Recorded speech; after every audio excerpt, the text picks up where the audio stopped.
আপনারা বলেন তো, যার সাথে কোরআনের সম্পর্ক থাকে তার দাম বাড়ে না কমে?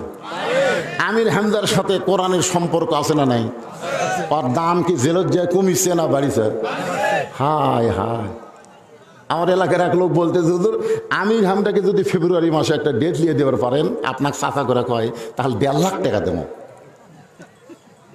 আমি কইলাম কে রে, 1.5 লাখ কেন? হুজুর নিয়ে দেওয়ার পারবেন? 1.5 লাখ। আমি আমদাকে মোবাইল করলাম, কে রে বা খবর কি?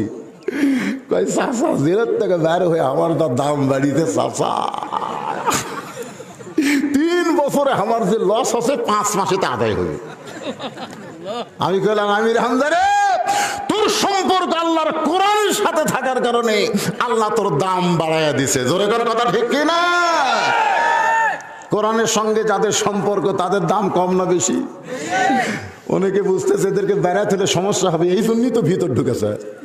আয় আয়, মামুনুল হক ভিতর ঢুকালো কি দোষ বলে ধরা পড়ছে। সাংবাদিক কয়েকের বইয়ের কাবিন আসা। হায় হায়, আর শাকিব খান বিয়া ছাড়াই বাচ্চা ফেরত দিচ্ছে রে। 2 বছর 3 বছর পর পর আসে কয় এটা শাকিব খানের সন্তান। একটা সাংবাদিক কয় না কবে বিয়া হলো, কেমনে সন্তান হলো। মামুনুল হকের এরকম অবস্থা হওয়ার কারণ হলো কুল জাল হক ওয়া যাহাকাল বাতিল ইন্নাল বাতিলা কানা যাহুকা। জেলের মধ্যে বন্দী থাকার পরেও কোরআনের মুফাসসিরের মৃত্যু হয় না।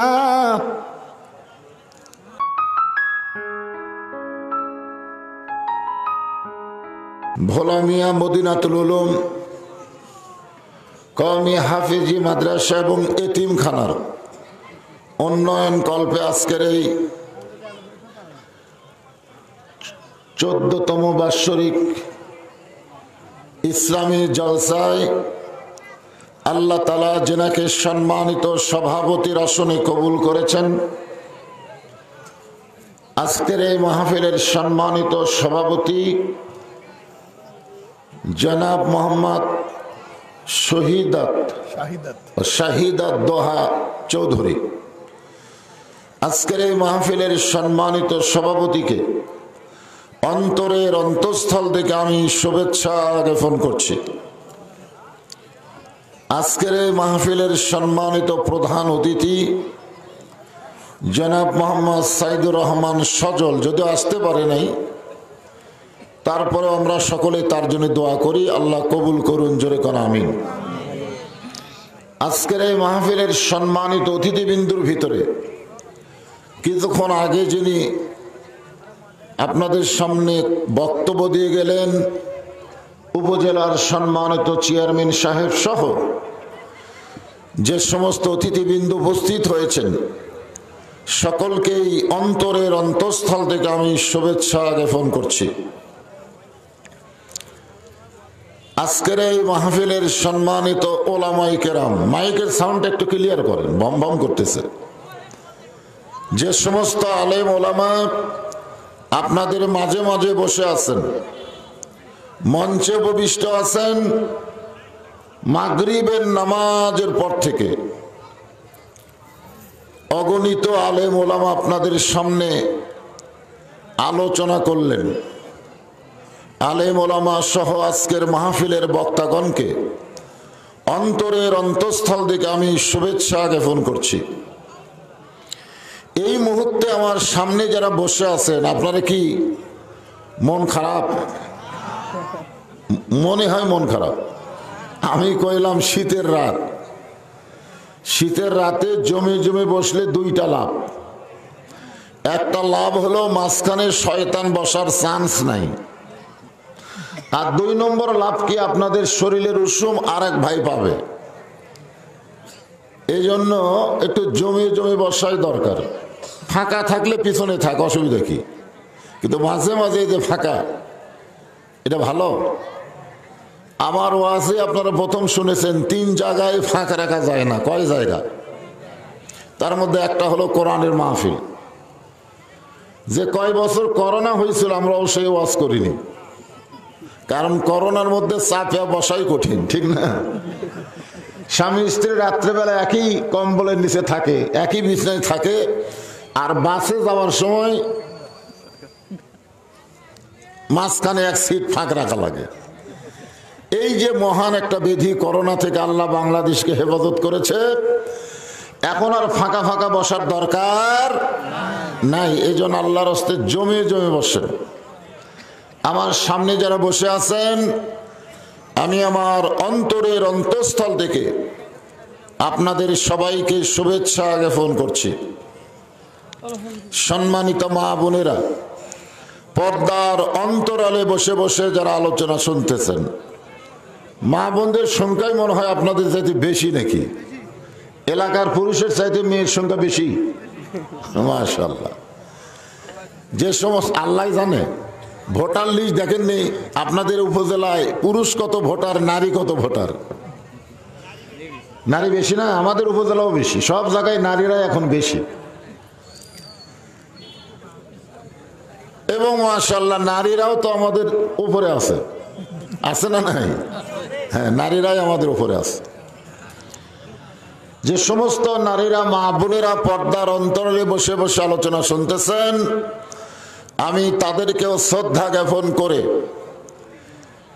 এই মুহূর্তে জানতে চাচ্ছি আপনারা সকলে কেমন আছেন? আলহামদুলিল্লাহ রাব্বিল আলামিন।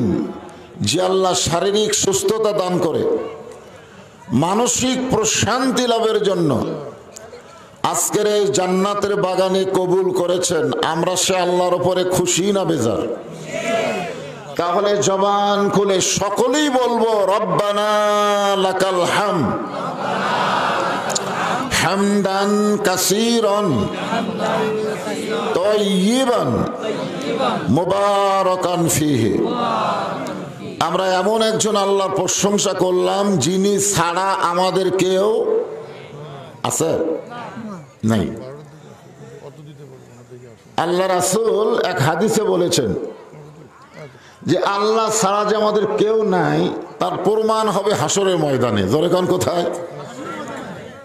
দুনিয়াতে তো মনে হচ্ছে অনেকে আছে, নেতা আছে, মন্ত্রী আছে, এমপি আছে, আমার টেনশন নাই, আমি এমপির লোক, আমার টেনশন নাই, আমার দল এখন ক্ষমতায়। এইরকম নানা কথা বলে আমরা অনেককেই বুঝাই আমার আছে। জোরে কান ঠিক কিনা? আসলে মূলত আল্লাহ ছাড়া আমাদেরকে, এটা বিশ্বাস হচ্ছে না?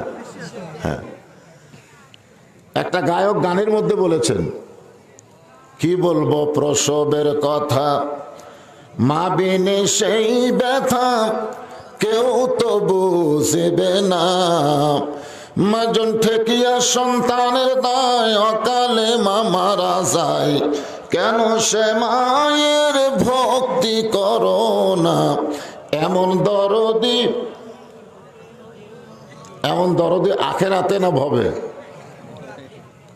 যদি গায়ক বলতো এমন দরদি আখেরাতে কেউ হবে না, আখেরাতের কথা বলে নাই, দুনিয়ার কথা বলেছে। মা বলেন, বাপ বলেন, যাই বলেন, আল্লাহ কোরআনে বলেছেন ইয়া আইয়ুহান নাসু তাকু রাব্বাকুম আখশাউ ইয়াওমান লা ইয়াজি ওয়ালিদুন আন ওয়ালাদিহি ওয়ালা মাউলুদুন হুয়া জাজিন আন ওয়ালিদিহি শাইয়া। মানুষ, তোমরা সেই দিনকে ভয় করো যেদিন পিতা পুত্রকে চিনবে না, মা তার সন্তান পরিচয় দিবে না। সেই দিন শুধুমাত্র একজনে আমাদের আপন, তিনি কে? আরো জোরে বলেন। আমরা সে আল্লাহর প্রশংসা করতে আমাদের কোন আপত্তি আছে? হ্যাঁ, মাশাআল্লাহ। আল্লাহর প্রশংসা আমরা তিন কারণে বেশি বেশি করব। জোরে কোন কয় কারণ? এক নম্বর কারণ হলো আল্লাহ আমাদেরকে জন্মগতভাবে মুসলমানের ঘরে কবুল করেছেন। দুই নম্বর প্রশংসা হলো কেন করব? যে আল্লাহ তাআলা আমাদেরকে দয়া করে, রহম করে বিশ্ব নবীর উম্মত হিসাবে কবুল করেছেন। যেই নবী জান্নাতে যাবে না আমাদেরকে ছাড়া, যেই নবী বলেছেন তোমরা শুধু ঈমান নিয়ে কবরে আসো, তোমরা যতই পাপ করো না কেন, আমি নবী ওকালতি করে, বারিস্টারি করে তোমাদেরকে জামিন করে জান্নাতে পৌঁছায় দিব। এই মাসটা কিন্তু রজব মাস। এই ছেলেরাই এরা মাদ্রাসা ছাত্র নাকি, গল্প করিস কেন? কথাগুলো গুরুত্ব দিয়ে শোনেন। এই মাসটা হলো রজব মাস। জোরে বলেন কি মাস? রজব বোঝেন? আল্লাহুম্মা বারিক লানা ফি রজব শাবান বাল্লিগনা রমাদান। আল্লাহ রাসূল এই দোয়াটা বেশি বেশি করতেন এই রজব মাসে। আমাদের ভাগ্য আমরা রজব পেয়ে গেছি, এরপরে আসতেছে শাবান, তারপরেই মাশাআল্লাহ রমজান মাস পাওয়াতে আপনার খুশি হন না বেজার হন? এই রজব মাসে আমাদের নবীকে আল্লাহ তাআলা আরশে নিয়ে গেছিলেন। কোথায় নিয়ে গেছিলেন? হেলিকপ্টার দিয়া, রকেটে, এই যে বোরাক, বারকুন থেকে বোরাক, বিজলি চাইতো দ্রুত গতি যানবাহন, সেই বোরাকের পিঠে যখন আল্লাহ নিয়ে গেলেন নবীকে তার আরশে, ওই সময় আল্লাহ তাআলা নবীকে জান্নাত দেখার একটা তৌফিক দিয়েছিলেন। আমাদের নবী কিন্তু জান্নাত দেখেছেন। আল্লাহ বলেন আপনি জান্নাত দেখেন। তো নবীর সঙ্গে একজন ফেরেশতা ছিল, নাম হলো জিবরাইল। বলে হুজুর আপনি যদি জান্নাত থেকে বের না হন, আল্লাহ আপনাকে জান্নাত থেকে বের করে দিবে না। কারণ জান্নাতের শর্ত কি? ফাদখুলুহা খালিদিন। কেউ যদি একবার ঢোকে সে চিরস্থায়ী ভাবে জান্নাতে থাকবে। অথচ আমাদের নবী বললেন, জিবরাইল আমি নবী আমার জন্য না, আমি নবী হলাম আমার উম্মতের জন্য। আল্লাহ কেমন জান্নাত আমার উম্মতের জন্য তৈরি করছে আমি শুধু দেখার জন্য ঢুকছি। আমি থাকার জন্য সেই দিন ঢুকবো যেদিন আমার সমস্ত উম্মতেরা জান্নাতি হবে। আমরা এমন একজন নবী পাইছি যে নবী জান্নাতে গেল আমাদের কথা বলে না। আর আমরা এমন নেতার পিছনে ঘুরি যে নেতা সংসদে গেলি আর আমাদের কথা মনে থয় না। জোরে কোন ঠিক কিনা? হায় হায় হায়।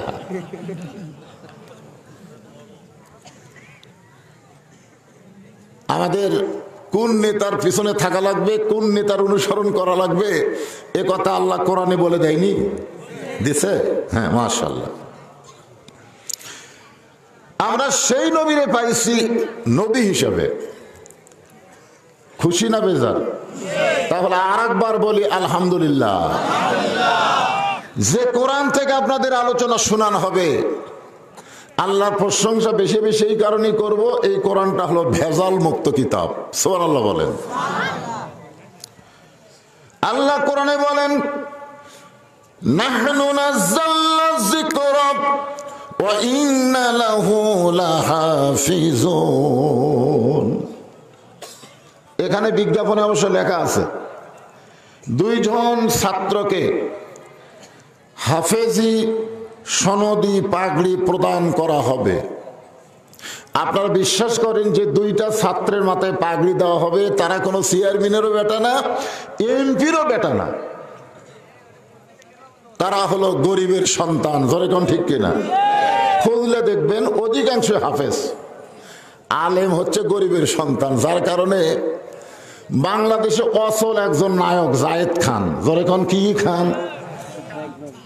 এই শালা লুচ্চার লুচ্চা কইছে ইমামদের ব্যাপারে, আলেমদের ব্যাপারে। আসলে আলেম ওলামার বিরুদ্ধে যারা কথা বলে তারা কি? এই যে আমার এক ভাই কইছে যারও সন্তান। সূত্র হলো আল্লাহর কোরআন। উতুল্লিম বাদা জালিকা জানিম। আল্লাহর নবীর বিরুদ্ধে যারা কথা বলবে তারা হলো জারুর সন্তান। আল ওয়ালামা ওয়ারাসাতুল আম্বিয়া, আলিমরা হলো নবীদের ওয়ারিস। এদের বিরুদ্ধেও যারা কথা বলবে তারাও হলো জারুর সন্তান। এই হিসাবে জায়েদ খান আপনারা বলবেন জারুর সন্তান। এই হিসাবে জায়েদ খান আরো জোরে জোরসে বলুন। আপনারা মনে করতেছেন আমার ওয়াজ খালি আপনাকে রাখাল বুরুজের মধ্যে থাকবে? এই মিডিয়ার মাধ্যমে গোটা পৃথিবীর সবাই জানবে বাংলাদেশে নতুন আর একটা জাউরা বাড়াছে, এর নাম হলো জায়েদ খান। ভাইরাল হওয়ার পারে না, আলেমদের বিরুদ্ধে কথা বলে ভাইরাল হওয়ার চাই। আমরা ভাইরাল করে দেব যেন পৌঁছে যায়। জোরে কোন কথা ঠিক না? আপনি যেই দলই করেন, যদি আপনি নামাজ পড়েন আলেমদের পিছনে আপনার দাঁড়ান লাগবে, সামনে দাঁড়ানোর ক্ষমতা আপনার নাই। গরিবের ছেলে মসজিদের ইমাম, এমপি সাহেব মুসল্লি হয়েছেন, একটা চামচাও বলেনি নেতা আপনি সামনে যান, সবাই বলে আপনি কাতার সোজা করেন। ইমাম সাহেব রুকুর মধ্যে গিয়ে চিন্তা করে, চাউল মারা খায়, গম মারা খায়, টেকা মারা খায়, তুই পেট আর উরাত মোটা করছিস, আজকে রুকুর মধ্যে তোকে সাইজ করবো। তোর এখন কথা ঠিক কিনা? যদি ইমাম সাহেব লম্বা রুকু দেয়, আপনি বলেন তো এমপি সাহেবকে মাথা তুলবার পারবে? তুমি যত বড়ই নেতা হও, আলেম হাফেজদের পিছনে তোমাকে দাঁড়াতে হবে, তুমি সামনে যাবার পারবা না। আর সেই 90% মুসলমানের দেশে জাহিদা খান শয়তানের শয়তান, ও আবার ইমামদের বিরুদ্ধে কথা বলে। আজকে ভেজাল মুক্ত কোরআন থেকে আপনাদের আলোচনা শোনানো হবে, যার মধ্যে কোনো ভেজাল, ধোঁকা, গোজামিল। 3 বার যারা নাই কইলেন, ফেরেশতা বলল আল্লাহ আপনার কোরআন সম্পর্কে যারা 3 বার নাই শব্দ উচ্চারণ করলো তাদের পুরস্কারকে, আল্লাহ বলেন তাদের জীবন থেকে আমি জাহান্নামকেও নাই করে দিলাম। সুবহানাল্লাহ। যে জোরে কছেন, ওই ভেজাল নাই, ধোকা নাই, গোজামিল নাই, সে জোরে কননি। কি জন্য কন নাই? কারণ আপনারা তো সকলে কোরআন শরীফ ধরেননি। আপনারা কি কোরআন শরীফ ধরছেন? ধরেন নাই। এই কোরআনের গুরুত্ব কি এটা বোঝানোর জন্য ছোট্ট একটা কাহিনী আপনাদের শোনাই। গভীর রাতে আল্লাহর নবী ঘুম থেকে চেতন পাইছে। চেতন পাওয়ার কারণ হলো খাতিজাতুল কুবরা, আল্লাহ নবীর দরদের বউ নবীর হাত ধরে কাঁদতেছে। কি করতেছে? কাঁদতেছে। তা আল্লাহ রাসূল বলে, খাদিজা দুনিয়ার সবাই ঘুম পাড়ে, আমি নবীও ঘুম পাড়ি, তুমি কাঁদো কেন? দুনিয়ার সবাই কি করে? ঘুম পাড়ে, খালি একজন ঘুম পাড়ে না। আপনি বলেন তিনি কে? আরো জোরে কর। ঘুমাই ভোট দেওয়ার সময় একলাই যে 10টা মারল,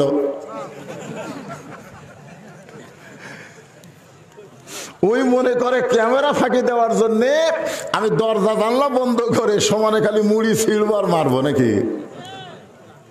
আল্লাহর দেখা থেকে কি ফাঁকি দিবার পারবে? আল্লাহ কি ঘুমায় নাকি?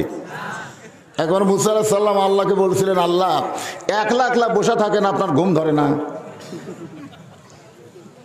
তা আল্লাহ বলে, তোমার কি মনে হয়? মুসা বলতেছে, না মনে হয় না, একলা একলা থাকেন তো, কেউ নাই যে আপনার কাছে, গল্প করার একটা কেউ নাই। আল্লাহ বলে, মুসা 1 গিলাস পানি নিয়ে আসো। মুসা নবী 1 গিলাস পানি নিয়ে তুর পাহাড়ের কিনারায় দাঁড়িয়ে আছেন। এমন সময় আল্লাহ বললেন, ঘুম, মুসাকে ধর। ঘুম আসা মুসারে ধরছে, সঙ্গে সঙ্গে গিলাস পড়া ভেঙ্গে চুরমার।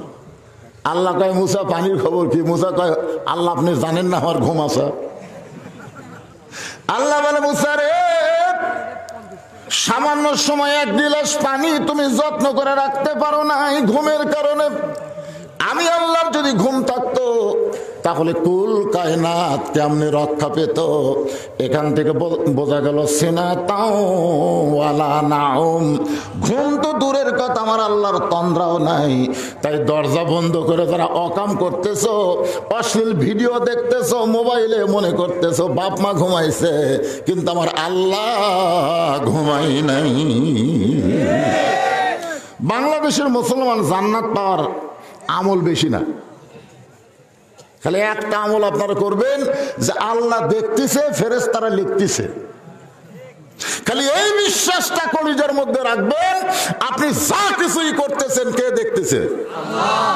আর 2 ফেরেশতা বসে আছে। তুমি কয় সিল মারছে, এটা কি ফেরেশতারা লেখেনি? ফেরেশতারা আল্লাহ বলতেছে, আল্লাহ আমরা জানি বাংলাদেশের ভোটারেরা একটাই ভোট দিবার পারবে, কারণ ওর বাপ একটা। জোরে কোন কয়টা? কিন্তু যারা 10টা দিলের কে বাপ কয়টা? আল্লাহ কয় 1-এর অধিক যারা ভোট দিচ্ছে এরা হলো জাউরা সন্তান। জোরে কোন কি সন্তান? কথা কন না কেন? একটু মনোযোগ দিবেন। আল্লাহ কোরআনে বলেন, ইন্নাল্লাহা ইয়ামুরুকুম আন তুআদ্দুল আমানাতি ইলা আহলিহা ওয়া ইযা হাকামতুম বাইনান নাস আন তাহকুমু বিল আদল। জোরে কোন সুবহানাল্লাহ। রাসূল বলে খাদিজা কান্দার কারণ কি? খাদিজা বলে রাসূলুল্লাহ, আপনি যখন ঘুমায় গেছেন আর আমি যখন ঘুমাবো, কারণ আপনি না ঘুমাইলে আমি কোনোদিন ঘুমাই না। আল্লাহ রাসূল বলে খাদিজা, আমি নবী না ঘুমাইলে তুমি ঘুমাও না কেন? খাদিজা বলতেছে হুজুর, আপনি জানেন বিয়ার সময় কার হাত কোন জায়গায়? দুনিয়াতে প্রত্যেকটা বিয়াতে বইয়ের হাত স্বামীর হাতে তুলে দেওয়া হয়, ঠিক কিনা বলেন? আপনার হাতে আপনার বইয়ের হাত তুলে দেয়নি, আমার হাতেও দিছে আমার শ্বশুর, আজ থেকে আমার মেয়েকে তোমার হাতে দিলাম। কিন্তু খাদিজা বলতেছে হুজুর, আমার ভাগ্য এত ভালো যে আপনার চাচা আবু তালেব আপনার দুই হাতটা আমার হাতে তুলে দিয়ে বলল, মা আজ থেকে এতিমের দায়িত্ব তোমাকে দিয়ে দিলাম। শিশুকালে মইরা গেছে মা, গর্ভে থাকতে মরছে পিতা, নবী চোখে দেখলেন না। এ গান গাইলে মনে হয় গুনাহ হবে। এইবারে আমি 4 রাকাত নামাজ পড়ছি জানেন, যখন শুনেছি যে মমতাজ ফেল করছে, এই মমতাজ কিন্তু আমার নামে কেস করছিল, আপনারা জানেন সেটা। হ্যাঁ, আমারে খুব কষ্ট দিয়েছে এই শালা মমতাজ। এইবার যখন ফেল করছে সাথে সাথে আমি 4 রাকাত নামাজ পড়ছি। আল্লাহ রে, এই মমতাজের গান আপনারা গান, আর এই গানটা কত সুন্দর। শিশুকালে মইরা গেছে মা, গর্ভে থাকতে মরছে পিতা, নবী চোখে দেখলেন না। কে করিবে লালন পালন, কে করিবে লালন পালন, কে দিবে সান্ত্বনা? এই দুনিয়ার বড় এতিম নবী ছিলেন একজনা। হুজুর, আপনি না ঘুমাইলে আমি কোনোদিন ঘুমাই না। আপনি যখন ঘুমায় গেছেন এমন সময় ঘুমের দোয়া আমি পড়া শুরু করলাম। ঘুমের আগে একটা দোয়া আছে না নাই? আপনারা পারেন? সবাই কয় না। এই যে মাদ্রাসার একটা ছোট বাচ্চাকে জিজ্ঞাসা করেন যে ঘুমের দোয়া কি, ও পারবে। অথচ দাদাক জিজ্ঞাসা করলে পারলে উচ্চারণ ঠিক হবি না। আমি একদিন মাদ্রাসার নুরানি মাদ্রাসার এক নাতিকে জিজ্ঞাসা করছি গোসলের ফরজ কয়টা? নাতি চট করে কয়ে দিল। ওর দাদাক করলাম, কে দাদা গোসলের ফরজ কয়টা? আমতা আমতা করে। আল্লাহুম্মা পড়েন, আল্লাহুম্মা বিইসমিকা আমুতু ও আহইয়া। বলেন তো আমুতু শব্দের অর্থ কি?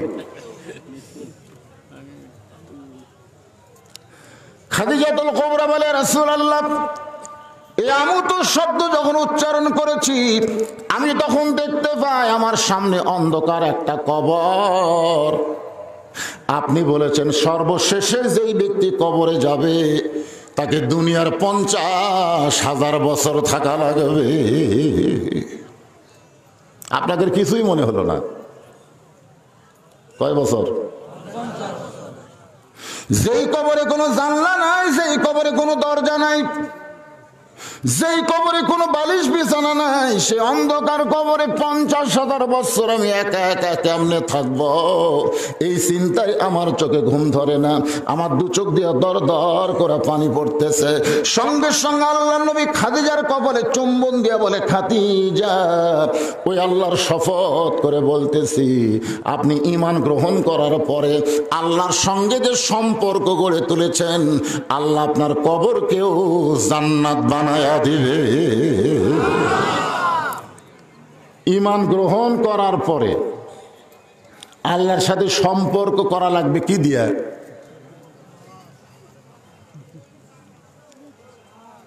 আপনারা বলেন তো, ঈমান গ্রহণ করার পরে আপনি যে ঈমানের আগে তো আল্লাহর সাথে সম্পর্ক হয় না। ঈমান মানে কবুল করা, ঈমান মানে কবুল করা, লা ইলাহা, আল্লাহকে আমি গ্রহণ করলাম। এখন কবুল করার পরে এই কবুলটা ঠিক ঠিক রাখতে গেলে কি করা লাগবে?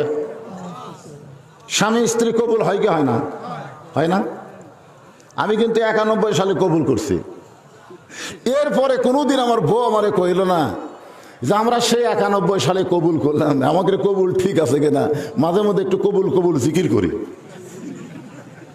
তা আমার বউরে কইলাম ঠিকই তো তাই রে, চলো আমরা দুইজন ঘরে বসে কবুল কবুল জিকির করি, কবুলটা ঠিক হওয়ার জন্য। তো মনে করেন আমরা স্বামী স্ত্রী কবুল কবুল কবুল কবুল কবুল কবুল কবুল কবুল কবুল কবুল। রাস্তাতে একজন যায় আর কয় কে রে হুজুর পাগলা আছে নাকি? দরজা ধাক্কা দিয়েছে, দরজা খুলে বললাম খবর কি? আপনার কবুল কবুল জিকির করতেছেন তার মানে? বলে বিয়ে করছি 91 সালে, এখন চলতেছে 2024 সাল, বিয়েটা ঠিক আছে কিনা ভাই, এই জন্য কবুল কবুল জিকির করতেছি। লোকটা বলে আপনি পাগলা হচ্ছেন, কবুল ঠিক রাখার জন্য বারবার কবুল কবুল জিকির করা রাখবে না। স্বামীর কথা যদি বউ শোনেন আর বউ যা চাই যা যদি স্বামী দেয়, তাহলে এক কবুলে গোটা সংসার বাড়ি যাবে। জোরে বলেন কথা ঠিক কিনা? শর্ত হলো স্বামী যা চাবে বউ তাই করা লাগবে, বউ যা চাবে স্বামী তা দেওয়া লাগবে। তাহলে স্বামী স্ত্রীর মধ্যে আবার নতুন করে কবুলের দরকার আছে? আর কবুল বলার পরে বাসর রাত্রে স্বামী বউকে বলতেছে তুমি খুবই সুন্দরী গো, একটু মুখ প্রাণ খুলে দেখি। বউ বলতেছে শরম লাগে, আমি পর্দা নিশি, আমার চেহারা আপনাকে দেখাবো না। স্বামী কয় প্রথম প্রথম তো হয়তো শরম পাচ্ছে। সকালবেলা বলতেছে বিবি গো, আমার আব্বা তো সকালে চা খায়, তুমি একটু পানি গরম করে 1 কাপ চা বানিয়ে দাও। বউ বলতেছে তোমারে কবুল কইছি, কিন্তু তোমার বাবার চা বানানো যাবে না। কবুল আলহামদুলিল্লাহ, কিন্তু চা বানানো যাবে না। মানে যেইটাই বলে বউ কয় কবুল আলহামদুলিল্লাহ, কিন্তু ওইটা শোনা যাবে না। আপনার বলেন তো কবুল ঠিক থাকবে? আমার যদি সকালবেলায় স্বামী বাজারে যায়, বউ যদি বলে আমার মাথা নারকেলের তেল লাগবে, গায়ের সাবান লাগবে, নিয়ে আসবেন, স্বামী বলতে যে কবুল আলহামদুলিল্লাহ, এইগুলো কিনা দেওয়া যাবে না। আপনার বলেন তো কবুল কি ঠিক থাকবে? তাহলে আল্লাহর নবী বলেন খাদিজা, ঈমান গ্রহণ করার পরে আপনি আল্লাহর সঙ্গে যে সম্পর্ক গড়ে তুলেছেন, আল্লাহ আপনার কবরকে জান্নাত বানায়া দিবে। কবরকে যদি জান্নাত বানাবার চায়, তাহলে ঈমান গ্রহণ করার পরে সম্পর্ক করা লাগবে কার সাথে? আল্লাহ ছাড়া অন্য কারোর সাথে সম্পর্ক করা যাবে? কেউ যদি বলে আমার দয়াল বাবার দরবারেতে কেউ ফিরে না, এই সম্পর্ক কার সাথে করছে? আল্লাহর সাথে না দয়াল বাবার সাথে? আপনারা এরকম কি বাবার সাথে সম্পর্ক করছেন নাকি? ঈমান গ্রহণ করার পর আল্লাহর সঙ্গে সম্পর্ক গড়াবার গেলে 1 নম্বর আমল হলো নামাজ। নামাজ যদি না থাকে, আল্লাহর সাথে তার কোনো সম্পর্ক থাকবে না। কারণ রাসূল বলেছেন লা সালাতা লা ঈমান, যার নামাজ নাই তার ঈমান। আজকে আমার উঠায় দিলেন কখন? আমি এখানে আইসা 1 ঘন্টা পরে এশার নামাজ হচ্ছে, আমি আসার 1 ঘন্টা পরে হচ্ছে এশার নামাজ। আমি মনে করছিলাম আজকে 9:45 আমার টেজে দিবে, 12টা পর্যন্ত একটা নামাজ করব। এর আগে 500 একটা মাহফিল আইছিলাম, আমাকে ঘরের মধ্যে তোলা সভাপতি সাহেব কইছে যে হুজুর আমি থানাত লেখা দিয়েছি, আপনি যদি এদিক সেদিক ওয়াজ করেন তাহলে আমাকে আগে গ্রেফতার করবে। এমন একটা ভয় দিল, থানা থেকে ওই সাহেব মোবাইল করলো, এই ইনিও মোবাইল করলো যে আপনি ঢুকলেন কেমনে, আপনার তো গোবিন্দগঞ্জ ঢোকা জায়েজ নাই। আমি চিন্তা করলাম ঢুকছি যখন, আজকে কোনো মতে তেল তালা ওয়াজ করে আমি বের হয়ে যাই। আজকে মনে করেছিলাম যে কঠিন শীতের রাত থেকে যে গরম গরম ওয়াজ শোনায় আপনাদের ঈমান আমলকে একটু উষ্ণতা দিবার চাই, কিন্তু এমন সময় তুলে দিলেন ফজর নামাজের খবর কি?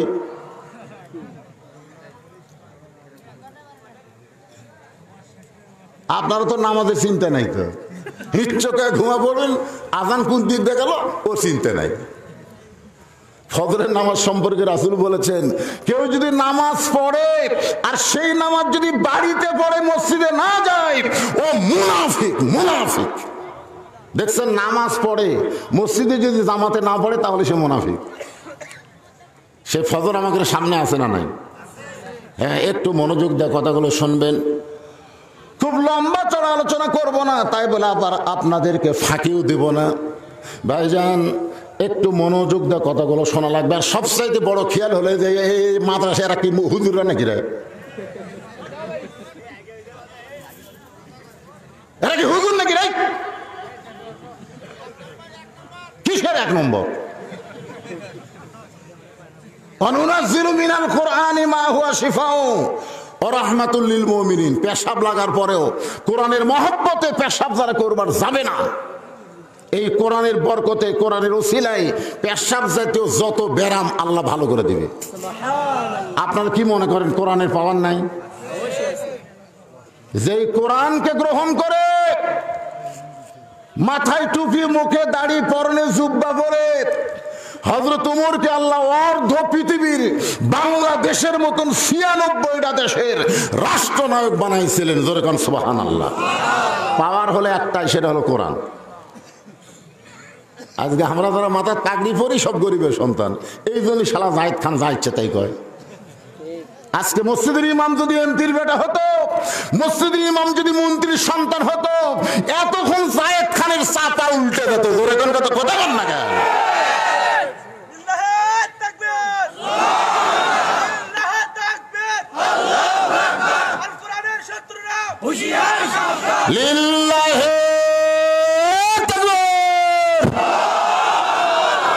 আপনারা বলেন এমপি মন্ত্রীর ছেলে যদি মসজিদের ইমাম হতো আর কি হতো? কোন তো খালি থানাত মোবাইল করতো অতি সব।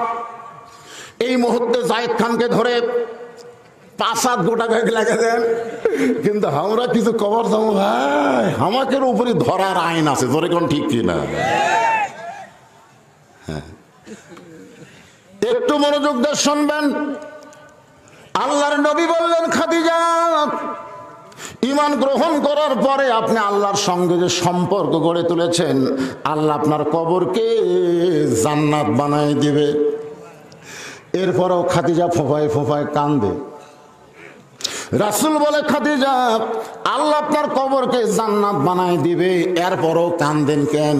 খাদিজা বলে, হুজুর আপনার কাছে যদি আমি কিছু চাই।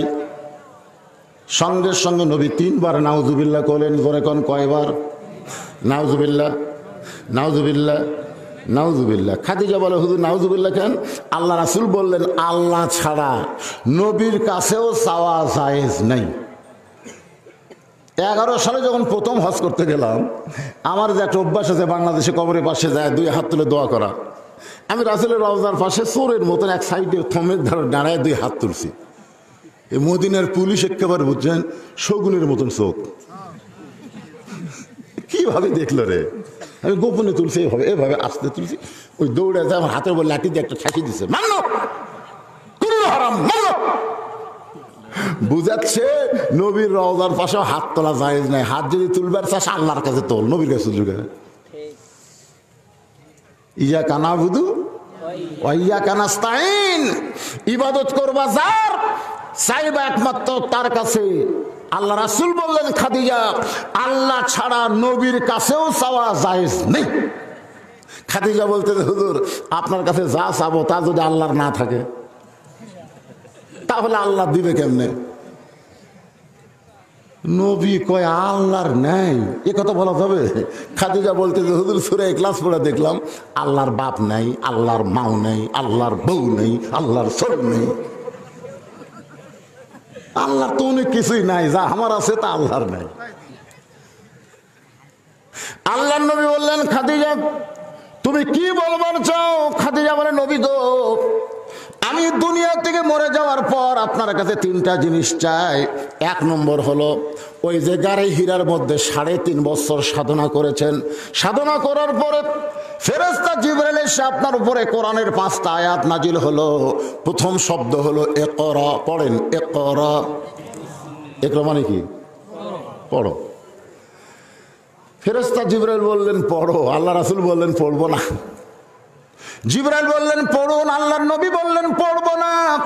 ফেরেশতা জিবরাইল বলে, হুজুর পড়বেন না। আল্লাহর নবী বললেন আগে জানতে হবে পড়ার সাইজ কি। ওপরে একাই ইসলাম ধর্ম আর ভিতরে আছে দুর্গার ছবি, ক্লাস 3। ধরে কোন ক্লাস? এটা হলো পড়ার সাইজ। উপরে লেখা আছে ইসলাম ধর্ম, ভিতরে দুর্গার ছবি। এই পড়া বাংলার মুসলমান পড়বে না, আগে জানতে হবে পড়ার সাইজ কি। ফেরেশতা জিবরাইল বললেন বিইসমি রাব্বিকাল্লাযী খলাক, যে আল্লাহ আপনাকে সৃষ্টি করেছেন সে আল্লাহর নামে পড়েন।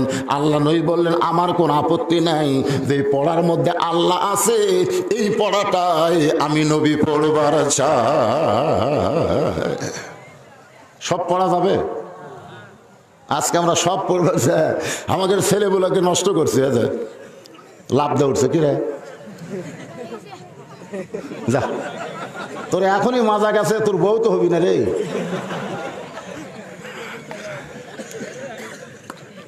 পড়ার সাইজ শোনেন, হাসেন না, কারণ হাসতে হাসতে কিন্তু আমি এমন মার দেই পরে জ্বলনে ওঠে। জোরে কোন কথা ঠিক কিনা? চুলকানি চুলকাতেও মজা, পরে আবার জ্বলে। তখন একটু মনোযোগ দিয়ে শুনবেন। এক নম্বর চা হলো, আপনি যখন কোরআন শরীফ পড়তেছেন না, ফেরেশতা জিবরাইল আপনাকে বুকের মধ্যে চাপ দিল, আপনার জবান থেকে কোরআনের আয়াতগুলো গড় গড় করে বের হলো। 5 আয়াত। জোরে কোন কয় আয়াত? 5 আয়াত। হুজুর গো, আপনি ওই গারে হীরা থেকে আসার পরে ওই জুব্বার কোনোদিন আপনি পড়লেন না, আপনি ওই জুব্বাটা যত্ন করে রাইখা দিয়েছেন। আমি খাদিজা যখন মরে যাব ওই গারে হীরার জুব্বাটা আমার কাফনের কাপড় হিসাবে দিয়া দিবে। আমার 2 নম্বর চাওয়া হলো, আপনার পবিত্র হাত দিয়ে আমি খাদিজাকে আপনি কবরের মধ্যে নামায় দিবেন। কবরে নামানোর পরে 2টা ফেরেশতা এসে আমাকে 3টা প্রশ্ন করবে, আমি উত্তর দিবার পারবো না। আমার পক্ষ থেকে আপনি একটু উত্তর দিয়ে দিবেন। এই 3টা সওয়াল যদি আপনি পুরা করেন, আমি আর কবর নিয়ে কোনোদিন কাঁদবো না। আল্লাহর নবী খাদিজার কপালে চুম্বন দিয়ে বলে, খাদিজা, ওই আল্লাহর শপথ করে বলতেছি, আমার আগে যদি আপনার মৃত্যু হয়, আমার আগে যদি আপনার মৃত্যু হয়, তার মানে কে কখন মরবে এটা আল্লাহর নবীও। আর আমাকে এক নেতা বলতেছে মরণ নাই, ধরে কোন কি নাই। আসলে আইসিইউ থেকে যদি কেউ ফিরে আসে, ওই আবার মৃত্যু নিয়ে চিন্তা কম করে। গত ডিসেম্বর মাসের 25 তারিখে আমার মা মারা গেছে। ডিসেম্বর মাসের কয় তারিখ? এই 25 তারিখে। তা আমি যখন ঠ্যাঙ্গামারা হাসপাতাল নিয়ে আসলাম, তখন ডাক্তার বলতে, হুজুর আইসিইউতে থোয়া মানে মরাই, মানে প্রতি ঘন্টায় 2000 করে ঠেকা দেওয়া লাগবে, কিন্তু আপনারা কেউ ঢুকতে পারবেন না, আমরা না মরা পর্যন্ত বার করবো না। এক ডাক্তার আমাকে বললো, হুজুর মরে গেলেও আমরা বার করি না, 5-6 ঘন্টা এমনি থুয়ে দিই টেকার জন্য। এখন আপনি আলেম মানুষ, আপনি মাকে আইসিইউর মধ্যে ঢুকাবেন না বাড়িতে গিয়ে দোয়া কলমা শুনাবেন? আমি তখন বললাম, ভাই তাহলে আর দরকার নাই, মাক লিয়ে যাই। কিন্তু বাংলাদেশের একজন নেতা আইসিইউর মধ্যে ঢুকে ওই আমার জেতা হয়ে বাড়াছে। ভাই ওর যা মাজাত বল, খালি খেলবার চাই। জোরে কোন কথা ঠিক কি না? নেতা আবল তাবল সবই কয়। একটু মনোযোগ দিয়ে শুনবেন। আল্লাহ নবী বললেন, খাদিজা, ওই আল্লাহর শপথ করে বলতেছি, আমার আগে যদি আপনার মৃত্যু হয়, তাহলে আপনার 3টা চাওয়াই আমি পুরা করব ইনশাআল্লাহ। মা খাদিজা দুনিয়া থেকে বিদায় নিলেন। মা খাদিজা দুনিয়া থেকে বিদায় নিলেন। এমন সময় নবী তাকায় দেখে খাদিজার পেট থেকে আল্লাহ 4টা মেয়ে দান করেছে। জোরে কোন কয়টা? 4টা মেয়েই কাঁদতেছে। 3টা মেয়ের কান্নার শব্দ শোনা যায়, কিন্তু একটা মেয়ে কান্দে, কান্নার সাউন্ড নাই। চোখ দিয়ে শুধু পানি পড়তেছে, কিন্তু কান্নার সাউন্ড নাই। আর 3টা মেয়ে কান্দতেছে, আমার মা মইরা গেছে রে, কোথায় গেলে মাকে পাবো বলে দেও না আল্লাহ রে, এ আমার মা মইরা গেছে রে। আল্লাহ নবী ধমক দেয়, জয়নাব, কুলসুমা, রুকিয়া, বিনয় কি করে কানতে পারবো না? জোরে জোরে কান্দা যাবে না। এমনকি মেয়ে মানুষের জোরে কথা বলা জায়েজ আছে? এমনকি নারীরা যদি জোরে কোরআন তেলাওয়াত করে, সেই কোরআন তেলাওয়াতও পরপর শোনা জায়েজ নাই। এই জন্য মাগরিবের 2 রাকাত নামাজে, প্রথম 2 রাকাত নামাজে, এশার প্রথম 2 রাকাত নামাজে, ফজরের 2 রাকাত নামাজে আমরা সূরা কেরাত জোরে পড়তে পারি কি পারি না? কিন্তু মেয়েরা পারবে না। আমার মায়েরা বসে আছে এখানে হাজার হাজার, তাদের কোনো সাউন্ড শোনা যায়? এত সভ্য এবং ভদ্র রাখাল বুরুজের মায়েরা বসে আছে, তাদের কোনো শব্দ আমরা শুনতে পাই না। মায়েরা, আপনারা কথা বলবেন, সেই কথা যদি পরপুরুষ শোনে তাহলে আপনাদের পর্দার খেলাফ হয়। ঠিক এই ওয়াজ আমি করছি টাঙ্গাইলে। ইতিমধ্যে এক মেয়ে মানুষ আমার একটা স্লিপ দিয়ে বলতেছে, হুজুর, মেয়ে মানুষের কথা যদি পরপুরুষ শোনা না জায়েজ হয়, তাহলে প্রধানমন্ত্রী যখন জাতির উদ্দেশ্যে ভাষণ দেয় এটা শোনা কি? আমি চিন্তা করলাম, প্রধানমন্ত্রী জাতির উদ্দেশ্যে ভাষণ দিলে শোনা জায়েজ না না জায়েজ, এটা যদি আমি ডাইরেক্ট বলি তাহলে আমাকে আর যমুনা পার হওয়ার দিবি না, এই পারেই আমাকে ধরবি। জোরে কোন কথা ঠিক কিনা? এখন প্রশ্ন দিয়েছে, কি করব? উত্তর যখন দেওয়াই লাগবে এমন সময় আল্লাহর কোরআন বলতেছে, উদউ ইলা সাবিলি রাব্বিকা বিল হিকমা। রে মাওলানা, ডাইরেক্ট বললে জেলত যাবি, ডাইরেক্ট বলিস না, হিকমতের সাথে বলে যা। আমি কিন্তু হিকমতের সাথে বলে যমুনা পার হয়ে আসলাম। আজকেও হিকমতের মার হবি। জোরে কোন কথা ঠিক কিনা ভাই? একটু মনোযোগ দিয়ে আপনারা শুনবেন। রাত যখন বেশি হয়ে গেছে, মনোযোগ না দিয়ে কথাগুলো আপনারা বুঝবার পারবেন না। নবী ফাতেমারে ডাক দিলেন, ফাতেমা। 4টা মেয়ের মধ্যে নবী একজন মেয়েকে ডাক দিলেন, তার নাম হলো ফাতেমা। জোরে, তার নাম কি? ঘরের মধ্যে বললেন, ফাতেমা রে, তোমার মা মরার সময় আমাকে 2টা ওসিয়ত করেছে। তোমার মা মরার সময় আমাকে 2টা ওসিয়ত করেছে। 1 নম্বর ওসিয়ত হলো, তোমার মাকে তুমি একাই গোসল করার লাগবে।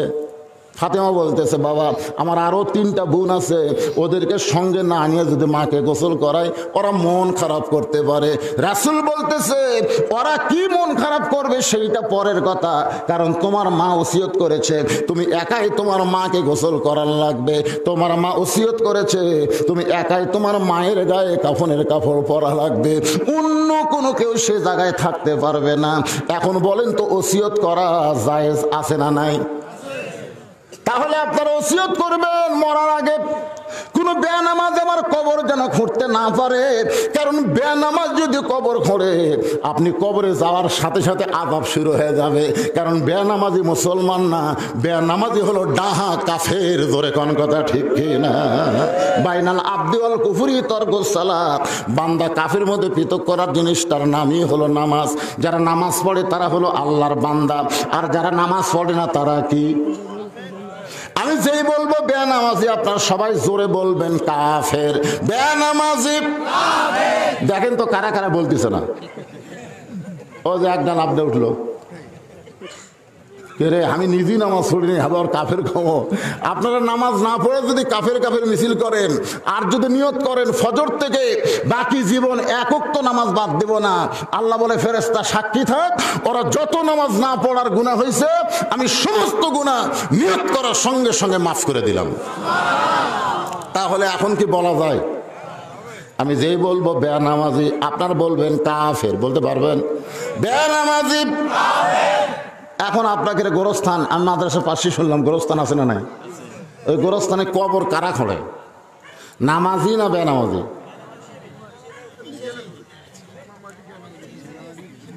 আমাকে এলাকাতে একটা চলনি হয়ে গেছে, ওরাই 5 জন, কেউ মরলে ওরাই 5 জন। আইসা বলতে যে হুজুর আমাদের 5 প্যাক বিড়ি খায়, এখন সিগারেট খায়, 5 প্যাকেট সিগারেট দেন। এখন সিগারেট নিয়েছে, ওরা কবর খোঁড়া শুরু করলো। কবর খুঁড়েছে 5 জন, তার মধ্যে 4 জন আইছে, 1 জন খালি আসেনি। আমি দেখলাম 3টা জিনিস রাসূল বলেছে দেরি করবা না। একটা হলো জানাজাত দেরি করা যাবে না, মানুষ মরে গেলে তাড়াতাড়ি দাফন করা লাগবে, ঠিক না? আমি চিন্তা করলাম জানাজা শুরু করে, যে শুরু করছি ভাই, ওই শালা এসে কি গরম, হুজুর কবর কেমনে খুঁড়েছেন? কবর খুঁড়ে গাও মেখে গেছে, আর গোসল করে আসতে একটু দেরি হচ্ছে, আর আপনি জানাজা শুরু করছেন। আমি কইলাম, কে রে ভাই, জানাজা কখন হচ্ছে? জোহরের নামাজের পর। তো তুই কি জোহরের নামাজ পড়ছিস? যেই বলছিস জোহরের নামাজ পড়ছিস, আর কথা কয় না। আমি কইলাম জোহরের নামাজ ফরজ বাদ দিয়া যারা ফরজে কিফায়া জানাজায় হাজির হয় এরা দোয়া হয় না, ওরা হাজির হলেই গড় দোয়া হয়। জোরে কোন কথা ঠিক কিনা? আপনারা বলেন তো 5 ওয়াক্ত নামাজ পড়া কি? আর জানাজার নামাজ ফরজে কিফায়াত। 10 জন ব্যক্তি যদি গ্রামের মানুষকে জানাজা করে কবরস্থ করে সবার উপর জানাজা আদায় হয়ে যাবে, কিন্তু জোহরের নামাজ 10 জন পড়বে আর বাদ বাকি পড়বে না, ওইটা কিন্তু নামাজ আদায় হবে না। সবাই কি জোহরের নামাজ পড়া লাগবে? ভাইজান, নামাজের কথা শুনলে মনটা ছটফট করবেন না, একটু মনোযোগ দিয়ে কথাগুলো শোনেন। আল্লাহ নবী বললেন, ফাতেমা রে, তোমার মাকে তুমি নিজেই গোসল করাবা, তোমার মাকে তুমি নিজেই কাফনের কাপড় পরাবা। মা ফাতেমা নিজে একা একা মা খাদিজাকে গোসল করালেন। গোসল করার পরে নবীর ঘরের মধ্যে বলে, বাবা এখন মাকে কাফনের কাপড় পরাবার চাই। যেই কাফনের কাপড় পরাবার চাই এমন সময় আল্লাহর নবী ওই জুব্বাখানা, মনে আছে আপনাদের না ভুলে গেছেন, ওই জুব্বাখানা বের করে ফাতেমার হাতে দেয়। ফাতেমা ছোট বাচ্চার মতন কান্দে। রাসূল বলে, ফাতেমা কান্দো কেন? ফাতেমা বলতেছে, বাবা আমি মায়ের মুখে শুনেছি আপনি যখন রাখাল ছিলেন তখন আমার মা ছিল মক্কার সবচাইতে ধনবতী রমণী। আমার মায়ের মুখে শুনেছি গো বাবা, আমার মায়ের মতন ধনী মক্কাতে কেউ ছিল না। আজকে সেই মা আমার মারা গেল, নতুন কোনো কাপড় আপনি দিবার পারলেন না, এই পুরাতন জুব্বাখানা মাকে কাফনের কাপড় কেন দেন গো বাবা? আল্লাহ রাসূল বলেন, ফাতেমা রে, যেই জুব্বাকে তুমি পুরাতন জুব্বা বলতেছো, এই জুব্বা আমি তোমার মাকে দিচ্ছি না, বরং তোমার মা আমার কাছে চাইছে। ফাতেমা বলে, বাবা এই জুব্বার বিশেষত্ব কি? আল্লাহ নবী বললেন, ফাতেমা এইটা দুনিয়ার সাধারণ কোনো জুব্বা নয় মা, এই জুব্বার সঙ্গে আল্লাহর কোরআনের সম্পর্ক রয়েছে। আপনার বলেন তো, যার সাথে কোরআনের সম্পর্ক থাকে তার দাম বাড়ে না কমে? আমির হামজার সাথে কোরআনের সম্পর্ক আছে না নাই? ওর দাম কি জেলত যায় কমিছে না বাড়িছে? হায় হায়, আমার এলাকার এক লোক বলতে, হুজুর আমির হামজাকে যদি ফেব্রুয়ারি মাসে একটা ডেট নিয়ে দেবার পারেন, আপনাকে চাচা করে কয়, তাহলে 1.5 লাখ টাকা দেবো। আমি কইলাম, কে রে 1.5 লাখ কেন? হুজুর লিয়ে দেওয়ার পারবেন 1.5 লাখ। আমি আমদাকে মোবাইল করলাম, কে রে বা খবর কি? কয় চাচা জেলের থেকে বের হয়ে আমার তার দাম বাড়িতে চাচা 3 বছরে আমার যে লস আছে 5 মাসেতে আদায় হবে। আমি কইলাম, আমির হামজা রে, তোর সম্পর্ক আল্লাহর কোরআনের সাথে থাকার কারণে আল্লাহ তোর দাম বাড়াইয়া দিছে। জোরে করে কথা ঠিক কিনা? কোরআনের সঙ্গে যাদের সম্পর্ক তাদের দাম কম না বেশি? অনেকে বুঝতেছে এদেরকে বেড়াতে হলে সমস্যা হবে, এই জন্যই তো ভিতর ঢুকেছে। আয় আয়, মামুনুল হক ভিতর ঢুকালো কি দোষ বলে ধরা পড়ছে। সাংবাদিক কয়েকের বইয়ের কাবিন আসা। হায় হায়, আর শাকিব খান বিয়া ছাড়াই বাচ্চা ফেরত দিচ্ছে রে। 2 বছর 3 বছর পর পর আসে, কয় এটা শাকিব খানের সন্তান। একটা সাংবাদিকও কয় না কবে বিয়া হলো, কেমনে সন্তান হলো। মামুনুল হকের এরকম অবস্থা হওয়ার কারণ হলো কুল জাল হক ওয়া যাহাকাল বাতিল ইন্নাল বাতিলা কানা যাহুকা। জেলের মধ্যে বন্দী থাকার পরেও কোরআনের মুফাসসিরের মৃত্যু হয় না। দিন দিন জনপ্রিয়তায় এত বাইরে গেছে, শয়তান ভয় করেছে যদি হুজুর একবার জেতা বের হয় তাহলে গোটা বাংলাদেশ কোরআনের হবে।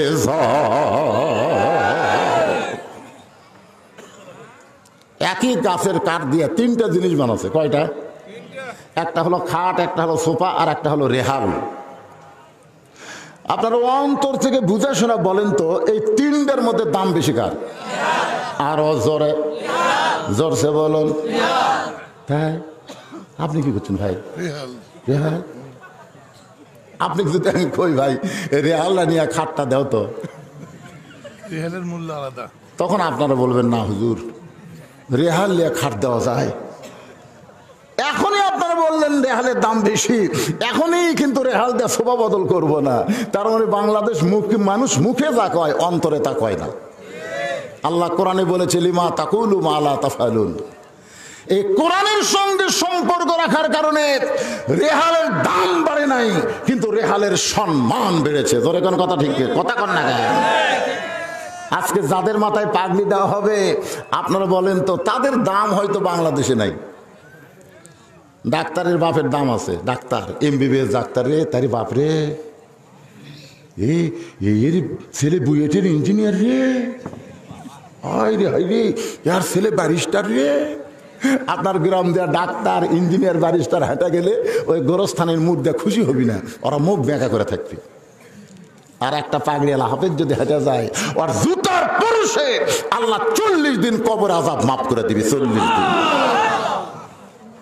বুঝবার পারতেছেন না। আমাকে বলেছে হুজুর 2 জনকে পাগড়ি দেওয়া লাগবে।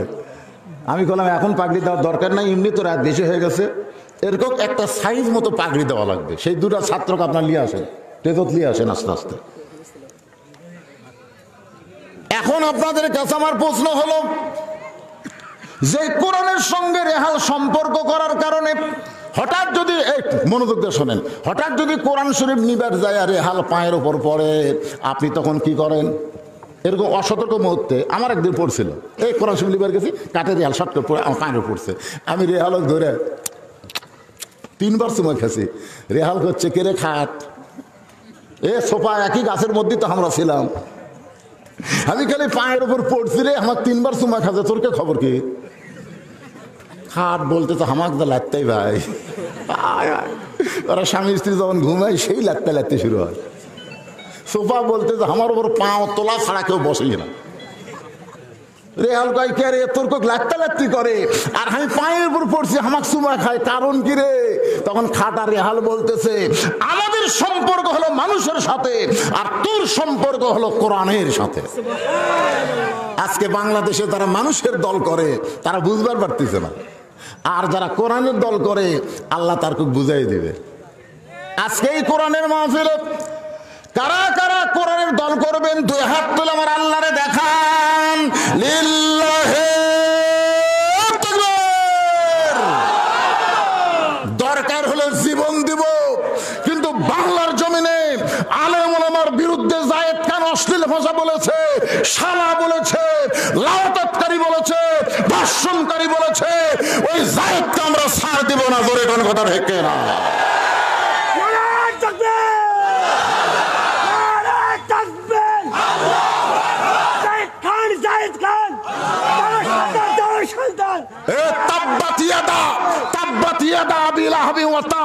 আল্লাহ তোকে ধ্বংস চাইছে। তোর এখন কথা ঠিক কিনা? লক্ষ লক্ষ বাংলাদেশে আলেম, তুমি তাদেরকে বলো লুচ্চা, লুচ্চা, আমরা বলি লুচ্চা। কলজার মধ্যে আগুন ধরে গেছে। তোর এখন কথা ঠিক কিনা? কোরআনের সঙ্গে সম্পর্ক রাখার কারণে ভাই রে, টেস্ট থেকে যখন নামি মানুষজন দৌড়ে আসে, হাতের সঙ্গে হাত মিলাই, মিলে না, মিলে না, কত মিলে না। ওই মামুনুল হকের হাতত হাত করা গতকাল দেখলাম, অনেক লোক খালি দূর থেকে কান দিচ্ছে, হাত দিবার চাই, কিন্তু হাতত যে হাত করা। একটু মনোযোগ দিয়ে শুনবেন, যে কোরআনের সঙ্গে সম্পর্ক করার কারণে রেহালের দাম বাড়ে, সেই 30 পারা কোরআন যে 2টা সন্তান হেফজ করছে, আপনার বলেন তো এদের দাম আছে না নাই? এই 2টা হাফেজকে মহাব্বত করে এই কোরআনের মাদ্রাসায় 100টা কোরআন শরীফ আপনাকে দান করা লাগবে। 100টা কোরআন, 100টা কয়টা? একটা কোরআন শরীফ মাত্র 500 টাকা। আপনি 500টা টাকা দিবেন, একটা কোরআন শরীফ দান করার সওয়াব আল্লাহ আপনাকে দিবে। আপনার বাপ মা যদি কবরে যায়, এই দান করার খাতিরে আল্লাহ বাপ মার কবরকে জান্নাত বানাই দিবে। কারণ আপনি সম্পর্ক রাখলেন কার সাথে? আল্লাহর কোরআন। জোরে বলেন কার সাথে? এই সময় অজাতা যারা উঠবে, আমি 100টা কোরআন শরীফ নেওয়ার ব্যাপারে, অজাতা যারা উঠবে, আল্লাহ কোরআনের ওসিলাই মরার 6 মাস আগে এরা যান প্যারালাইসিস হয়। জোরে কোন কি লাইসিস? কথা কর না কেন? কি মাশাআল্লাহ, সর্বোত্তম এই মিডিয়াদের পক্ষ থেকে আল্লাহর কোরআন শরীফ বাবদ 500 টাকা দান করছে। 100 জনের মধ্যে 1 জন পাওয়া গেছে, আর মাত্র 99 জন বাকি আছে। মাঝখান থেকে আরেকজন টাকা দেখাচ্ছে, মাদ্রাসার ছাত্র নাই। বাকি 2 জন কে দিবে? তোমরা 2 জন, তোমরা থাকো। কেরে মাদ্রাসার ছাত্রগুলো কুটি গেল রে? আপনি যদি একটু কষ্ট করে উঠে আসেন, আপনি একটা সওয়াব পাবেন। আপনি দিবার আসতেছেন, আপনি যাওয়ার নিয়তে না। মাশাআল্লাহ, আরেকজন পাওয়া গেছে। লিল্লাহি তাকবীর। দুইটা কোরআন শরীফ পাওয়া গেল, 3 নম্বরে আর একটা কোরআন শরীফ পাওয়া গেল। আল্লাহ তোমার কোরআনের সঙ্গে এদেরকে সম্পর্ক করে দাও। যারা দিবেন তারা শুধু উঠবেন মাত্র 2-4 মিনিট। ভাইজান আপনি কাগজ কলমে কি করেন? বাকি কোরআন শরীফ নেব না তো লগত। আনোয়ার হোসেন,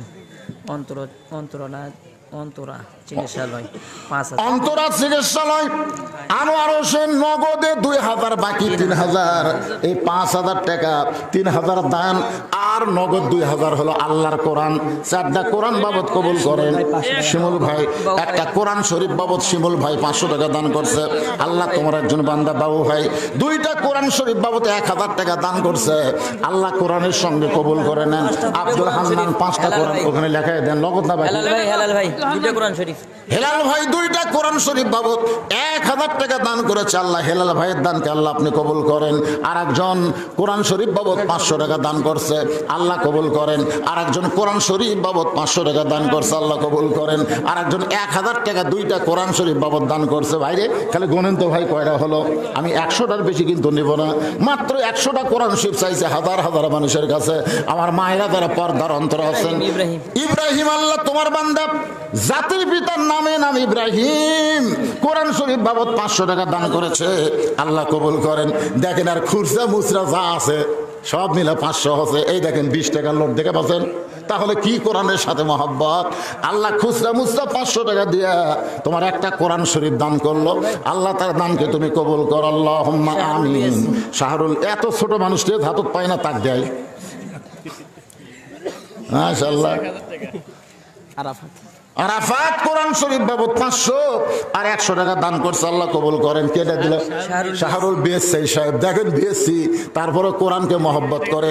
2টা কোরআন বাবদ 1,000 টাকা দান করছে, আল্লাহ কবুল করেন। আর একজন 2টা কোরআন শরীফ বাবদ মধু সরকার 2টা কোরআন শরীফ বাবদ 1,000 টাকা দান করছে, আল্লাহ দানকে কবুল করেন। আর একজন আনিসুর রহমান একটা কোরআন শরীফ বাবদ 500 টাকা দান করছে, আল্লাহ কবুল করেন। ভাই কয়টা হচ্ছে ভাই? লিল্লাহি 100টার মধ্যে 25টা হয়ে গেছে। জোরে বলেন মারহাবা। মাশাআল্লাহ। 2টা দিয়েছে, তার মধ্যে একটা বাকি। বাকিটা লেখেন কবির হোসেন 2টা কোরআন শরীফ 1,000 নগদে, একটা বাকি একটা। আল্লাহ হয়ে গেছে 26টা। ভাইজান আমার 200 টাকা দান করছে। আপনারা যদি 200-300 টাকা দেন সেটা দান হবে। আমি দান আদায় করব না। কোরআন শরীফ 100 আদায় করার পরেই আমার ওয়াজ করা লাগবে। খাদিজা 3টা জিনিস নবীর কাছে আছে। ধরে কোন কয়টা? এই বিষয়টা নিয়ে বর্তমান সামাজিক প্রেক্ষাপট আমাদের সামনে আছে। সবগুলো মিলাইয়া হিকমতের সাথে আমি আপনাদের সামনে কথা বলবো। ভাইজান ওটা ওটির দরকার নাই, শুধু কোরআন শরীফ বাবদ দান করবেন। আল্লাহ একজন 200 টাকা দান করছে, আল্লাহ দানকে কবুল করেন। হুজুর সভাপতি সাহেব নগদ 50,000 টাকা দিয়েছে, একটু দোয়া করে দিবেন। কে দিছে সেটা? আপনি 50,000 দিয়েছেন। দেখেন ইনি বলতেছে চুপচাপ থাকেন, আর আপনার প্রকাশ করে দিলেন। দান হলো 2 রকম, একটা হলো গোপন, একটা হলো প্রকাশ্য। আল্লাহ রাসূল বলেছেন কোন সম্ভ্রান্ত ব্যক্তি যদি গরিব হয়ে যায়, তাকে যদি কিছু দান করো তাহলে ডান হাতে দান করবে, বাম হাতে যেন না জানে। আবার তাবুকের যুদ্ধে রাসূল কিন্তু প্রকাশ্যে দান লেছে। তোর কোন কথা ঠিক কিনা? কে কত দিবার পারো, প্রকাশ্যও চলবে, গোপনেও চলবে। আমার ভাই গোপন রাখছিলেন, প্রকাশ হয়ে গেছে। আমরা একটু দোয়া করো, আল্লাহুম্মা আমিন। আল্লাহ তোমার এতিম মাদ্রাসায় 50,000 টাকা নগদ আজকের মাহফিলে সভাপতি করছে দান। আল্লাহ তার বিশাল এই দানকে কবুল করে নিয়ে তার সব দিকে বরকত দিয়ে দেন, দুনিয়াতে শান্তি, আখিরাতে মুক্তি দেন। বাপ মা আত্মীয় স্বজন যারা কবরে গেছে, আল্লাহ এই বিশাল দানের ওসিলায় তাদের সকলের কবরকে জান্নাতের টুকরা হিসেবে কবুল করেন। আল্লাহ আমার ভাইকে হায়াত দারাজ করেন, আমার ভাইয়ের উপর সমস্ত বিপদ আপদ মুসিবতকে আপনি দূর করে দেন, আমার ভাইকে রহমত বরকতে হেফাজত করেন। আল্লাহুম্মা আমিন। আল্লাহ কবুল করেন, সকলে বলে আমিন। 500 টাকা দিয়েছে। আর একজন কোরআন শরীফ বাবদ 500 টাকা দান করছে, আল্লাহ কবুল করেন। মাসুদ নামে আল্লাহ তোমার একজন বান্দা কোরআন শরীফ বাবদ 500 টাকা দান করছে, আল্লাহ আপনি কবুল করেন। আল্লাহুম্মা আমিন। তার মানে আপনারা চেক দিচ্ছেন না, এত ধীরে ধীরে দান। ওই 2টার মাথা তাকে পাগড়ি বান্ধা দেই ভাইজান, তারপর আপনার ধর্ম কিভাবে ধরা লাগে। মাশাআল্লাহ, বাবা মার জন্য আরেকজন। এই 2টা দিয়ে আসো। আপনি মাইক দা নাম বলে একজন উঠবেন না। দেখেন কোরআনের জ্বলন্ত মজুদা দেখেন। আল্লাহ যে বলেছেন আমি আল্লাহ কোরআন হেফাজত করবো, কি দিয়া? এই সমস্ত হাফেজদের দিয়া। আজকে এই মাদ্রাসা থেকে 2 জন 30 পারা কোরআন হেফজ করছে, তাদের মাথায় পাগড়ি দেওয়া হবে। এটা দেখার মতো সওয়াব আছে না নাই? সওয়াব আছে না নাই? এটা কি সিনেমা দেখতেছে? জান্নাতের পাখি দেখেন, 6666 আয়াত, যেটা আমরা বলি আসলে গুনলে অত হবে না, 200-300 কম হয়। যাই হোক, প্রত্যেকটা আয়াত পড়ে পড়ে একটা করে তালা আল্লাহ তাদেরকে দিয়ে দিবে। সুবহানাল্লাহ বলেন। এবং হাদিস শরীফে রাসূল বলেছেন, যাদের উপর জাহান্নাম ওয়াজিব হয়ে গেছে এরকম 10 জন ব্যক্তিকে এই হাফেজেরা সুপারিশ করে জান্নাতে নিয়ে যেতে পারবে। জোরে কার সুবহানাল্লাহ। এইরকম জান্নাতি 2 জনকে আপনারা দেখবেন। নাম বলে দেন ভাই, এই নাম বলে দেন, হাফিজ সাহেবের নাম বলে দেন। আল্লাহ আরেকজন কোরআন শরীফ বাবদ 500 টাকা দান করছে, আরেকজন কোরআন বাবদ মোজাম্মেল হোসেন 500 টাকা দান করছে। আল্লাহ দান কবুল করেন।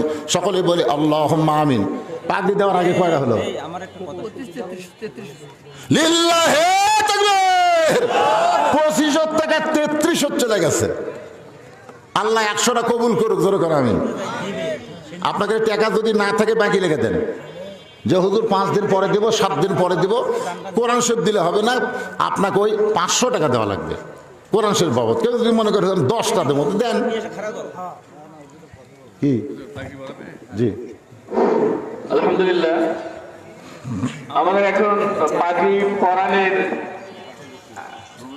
পড়াতে আমাদের হুজুর পাখি পড়াচ্ছেন। আমাদের এই পাখি পাঞ্জাবি এবং এদের এখন এদের 2 জনা যাচ্ছে সবকিছু মিঠু দিচ্ছে। মিঠু মিঠু মিঠু না, ভালো নাম নাই।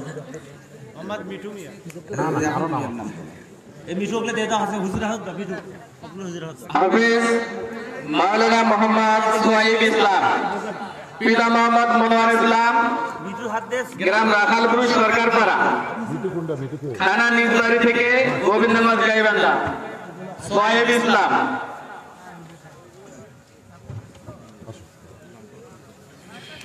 দেখেন, আপনারা সবাই দেখেন। হাফেজ মোহাম্মদ সোহাইব প্রধানকে প্রধান বক্তা বজলুর রশিদ মিয়া, মাওলানা বজলুর রশিদ মিয়া পাখি পড়াচ্ছেন।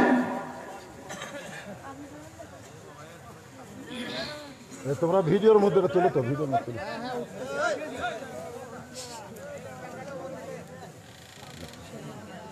দ্বিতীয় হাফেজ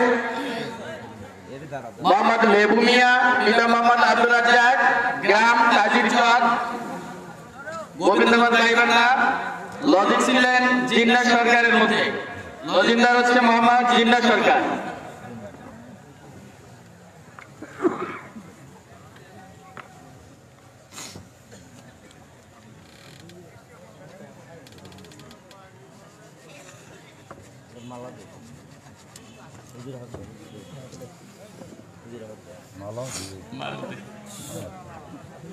মালা দিছে, আরো কিছু দিছে। হুজুরের হাতে দাও, সবগুলো দাও। হুজুরের হাতে দাও, আরো তেলাওয়াত একজন তেলাওয়াত করো। আসো, আর ইয়েটা দাও, হুজুরের হাতে দাও। একজন তেলাওয়াত হুজুরে দাও। না না না না, এই মধ্যে আমাদের পাখি পড়া শেষ হলো। আমরা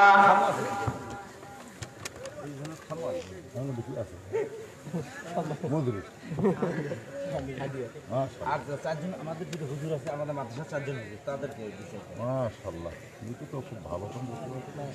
খুব হুজুরা কি এটা আছে? হ্যাঁ, হুজুরেরা 4 জন আসো তোমরা। 4 জন মহতামিমকে মিঠুর পক্ষ মিঠু মিয়ার পক্ষ থেকে কিছু গিফট দেওয়া হচ্ছে, তাদেরকে গ্রহণ করার জন্য আহ্বান করছি।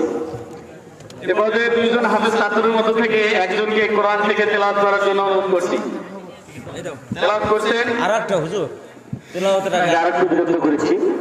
এই মিঠু এই 2 ছেলের যাবতীয় 4 জন হুজুরের পাঞ্জাবির যা গিফট দিয়ে দিল, এবং ওর ছোট ভাই মামুন মিয়া এই মঞ্চে ডেকোরেটরের যা পুরো খরচ হয়েছে 35,000 টাকা নগদ এখন হুজুরের হাতে দেবে ইনশাআল্লাহ। তার জন্য একটা দোয়া করবেন।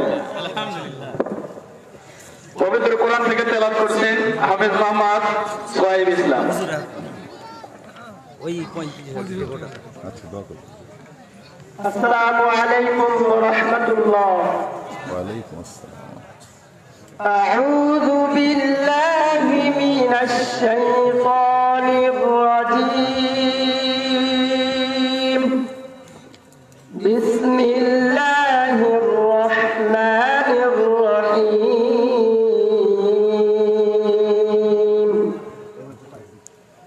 والسماء بنيناها بأيد وإنا لموسعون والأرض فرشناها فنعم الماهدون ومن كل شيء خلقنا زوجين لعلكم تذكرون ففروا إلى الله إني لكم منه نذير مبين ولا تجعلوا مع الله إلها آخر إني لكم منه نذير مبين صدق الله العظيم লিল্লাহে তাকবীর। ধন্যবাদ হাফেজ মোহাম্মদ সোহাইব ইসলামকে। এক আয়াত পড়ো, বেশি না, এক আয়াত পড়ো। এবারে কোরআন তেলাওয়াত করেছেন হাফেজ মোহাম্মদ লেবু মিয়া। السلام عليكم ورحمة الله وبركاته أعوذ بالله من الشيطان الرجيم بسم الله الرحمن الرحيم وكذلك أوحينا إليك روحا من أمرنا ما كنت تدري ما الكتاب ولا الإيمان ولكن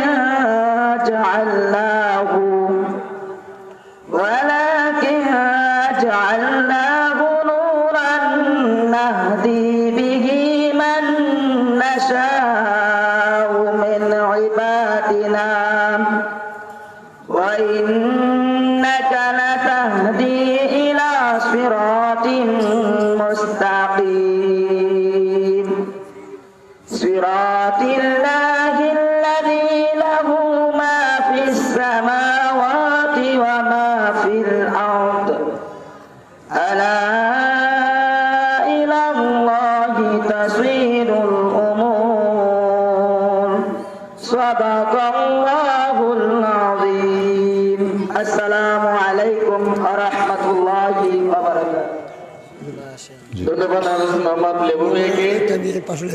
এবারে হুজুরকে অসমাপ্ত বক্তব্য পেশ করার জন্য অনুরোধ করছি।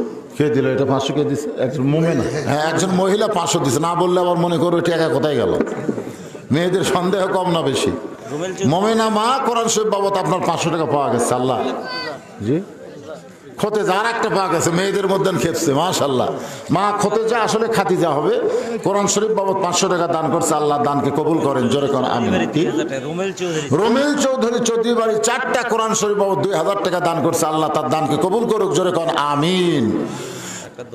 হ্যাঁ জি, এই ডেকোরেশন বাবদ 500 টাকা না 35,000 টাকা মাশাআল্লাহ। মানে 500 নিতে নিতে আমার 500 মুগ্ধ পারছে। 35,000 টাকা মানে 70টা কোরআন শরীফ বাবদ দান করছে। আল্লাহ আমরা একটু দোয়া করি, আল্লাহুম্মা আমিন। আল্লাহ কোরআনের জন্য যে তোমার ডেকোরেটর বাবদ দান করলো, তুমি জান্নাত এমন একটা ডেকোরার সহ জান্নাত তাকে দিয়ে দিও আল্লাহ।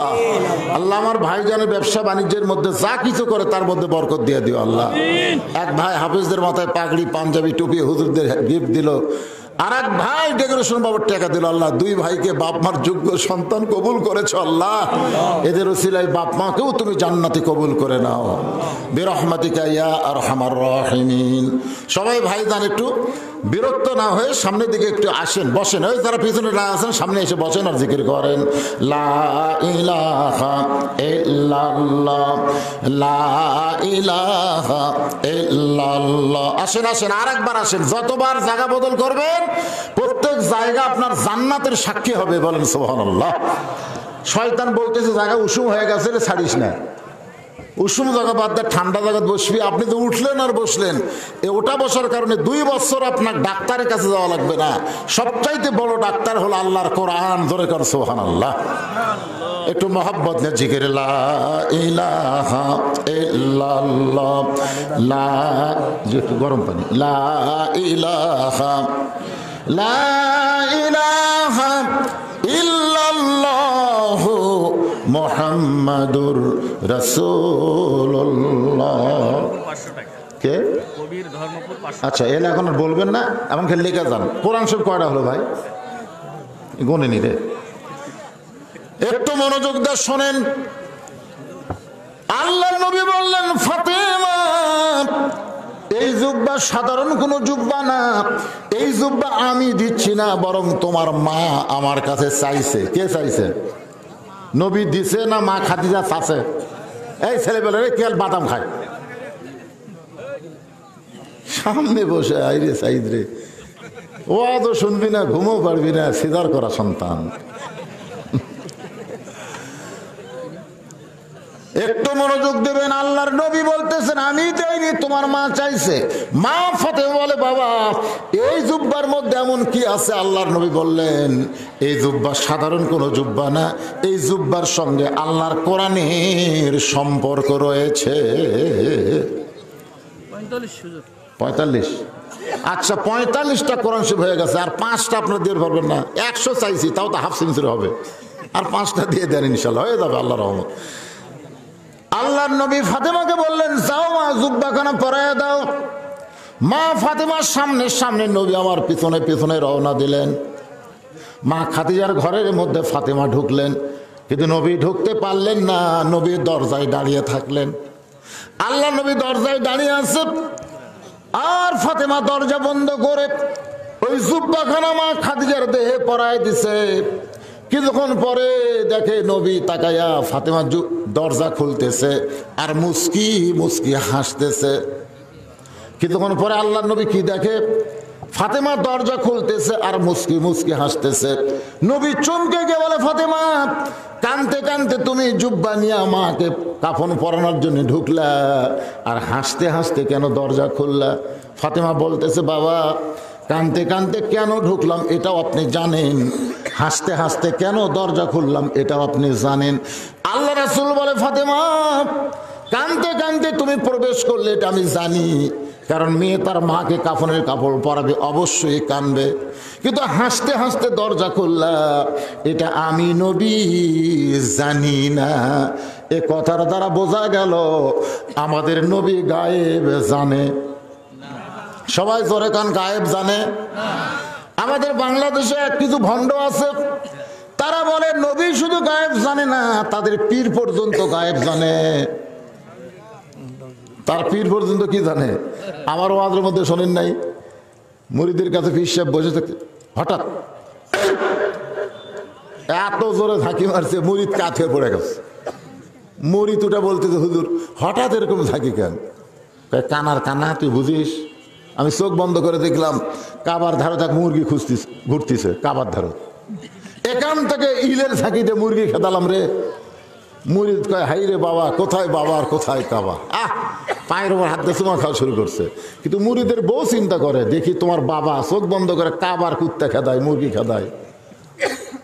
দুপুর বেলায় খাবার দিছে, ভাতের তলে মাছ, মাছের উপরে ভাত, ভাজা মাছের উপরে ভাত দিয়া বাবারে খাবার দিছে।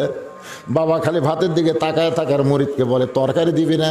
মুরিদ চিল্লায় বলে, রে বউ তরকারি দাও, তরকারি ছাড়া বাবা কেমনে ভাত খাবে? মুরিদের বউ বলতেছে, আসতেছি।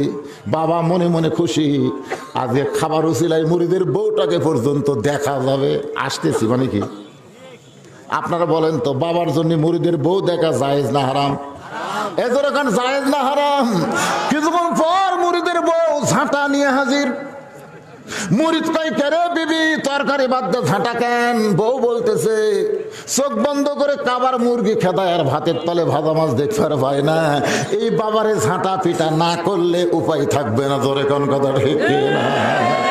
গায়েবের মালিককে আরো জোরে। আপনারা ফজরের পরে কিংবা মাগরিবের পরে সূরা হাসরের শেষ 3 আয়াত কি আপনারা পড়েন না? এখানে প্রথমেই আমরা কি বলি? হুয়াল্লাহুল্লাযী লা ইলাহা ইল্লাহু আলিমুল গায়বি ওয়াশ শাহাদাতি হুয়ার রহমানুর রহিম। একমাত্র গায়েবের মালিককে। গায়েবের মালিক যদি নবী হতো তাহলে ইফকের ঘটনা ঘটতো না। মায়েশাকে নিয়ে একটা মুনাফিক নবীর কাছে নালিশ করছিল, ওই যে গলার মালা হেরে গেছিল। জোরে কোন কথা ঠিক কিনা? বাজান নবী গায়েব জানলে ওর কান ছাড়াতে একটা চড় মারতো। নবী গায়েব জানলে উহুদের ময়দানে নবীর দান শহীদ হইতো না। নবী গায়েব জানলে তাইফের ময়দানে কাফেররা পাথর মারবার পারতো না। আমাদের নবী কিছুই জানে না, আল্লাহ জানাইলে জানে। আল্লাহ নবী বলেছেন আমি যা জানি তোমরা জানো না, আমিও জানি না যতক্ষণ আল্লাহ না জানায়। তাহলে একমাত্র গায়েবের মালিককে। মা ইয়ান্তিকু আনিল হাওয়া ইন হুয়া ইল্লা ওয়াহয়ুহা। আল্লাহ নবী বলেন ফাতেমা তুমি কানতে কানতে ঢুকেছো এটা আমি জানি, কারণ মেয়ে তার মাকে কাফনের কাপড় পরাবে অবশ্যই কানবে, কিন্তু হাসতে হাসতে দরজা খুললে আমি তো জানি না। ফাতেমা বলে বাবা তাহলে শোনেন, আমি হাসতে হাসতে কেন দরজা খুললাম তাহলে আপনি শোনেন। এবার ফাতেমা হলো বক্তা আর নবী হলো শ্রোতা। জোরে কেন সুবহানাল্লাহ। আমি হাসতে হাসতে দরজা কেন খুললাম আপনি তখন জানেন না, তাহলে আপনি শোনেন। তাহলে যাই বলবি তাই কি আর যাই শুনবি? তাহলে দেখেন শ্রোতাকে আল্লাহর নবী আর বক্তাকে। নবীর মেয়ে হলো বক্তা।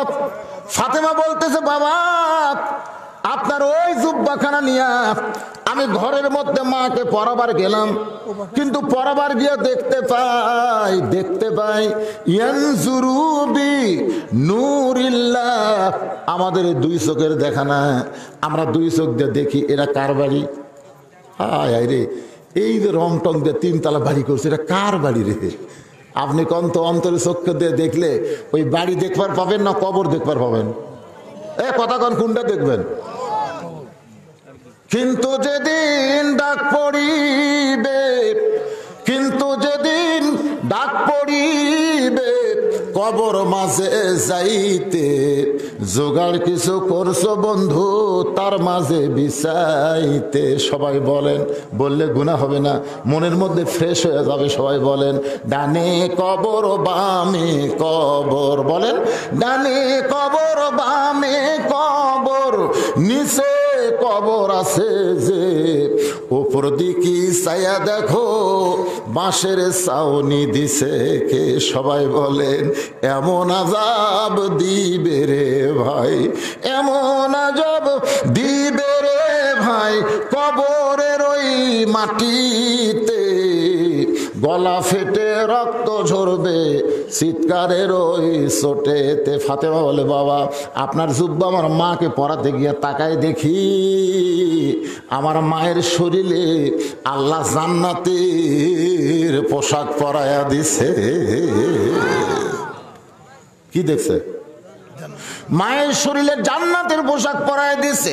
সঙ্গে সঙ্গে নবী দরজাত বসে কান্না শুরু করে দিলেন। ফাতেমা বলে বাবা আমার মায়ের শরীরে জান্নাতের পোশাকের কথা শুনে আপনি কেন কাঁদতেছেন? রাসূল বলে ফাতেমা এই কান্না আমার দুঃখের কান্না নয়, এই কান্না হলো আমার আনন্দের কান্না। ও ফাতেমা তুমি কি জানো সর্বপ্রথম আমার হাতে কে ঈমান গ্রহণ করেছে? ফাতেমা রে এই দুনিয়াতে সর্বপ্রথম আমাকে কে নবী বলে স্বীকার করেছে? ফাতেমা বলতেছে বাবা কে নবী বলে স্বীকার করে? আল্লাহ নবী বললেন সেইটা হলো তোমার মা। ও ফাতেমা বিবি হইয়া স্বামীকে নবী বিশ্বাস করা এটা কিন্তু সাধারণ বিষয় না। বাংলাদেশের অধিকাংশ পীরের বউ পীরের হাতে মুরিদ হয়নি। বিশ্বাস না করলে আপনি খোঁজলে দেখবেন অধিকাংশ পীরের বউ পীরের হাতে মুরিদ হয়নি। কেন? কারণ বউ জানে মাঝে মধ্যে মুরিদের বইয়ের দিকে আমার পীর সাহেব লুচ্চার মতো তাকায়। এই শালার হাতে মুড়ি দেওয়া যাবে না, এরকে বেড়ায় পীর ভিতরে ক্ষীর। আর আল্লাহ রাসূলের বাহিরেও যা ভিতরেও তাই। যখন মা খাদিজা নবীর হাতে ঈমান গ্রহণ করলেন, সর্বোত্তম নবীকে নবী বলে স্বীকার করলেন, রাসূল কৌতূহল নিয়ে বললেন, খাদিজা আমি হলাম আপনার স্বামী আর আপনি আমার নবী স্বীকার করলেন। খাদিজা বলে, ইয়া রাসূলুল্লাহ আপনি বাহিরেও যা ভিতরেও তাই। সঙ্গে সঙ্গে আল্লাহ কোরআনের আয়াত নাজিল করলেন, লাকাদ কানা লাকুম ফি রাসূলিল্লাহি উসওয়াতুন হাসানা।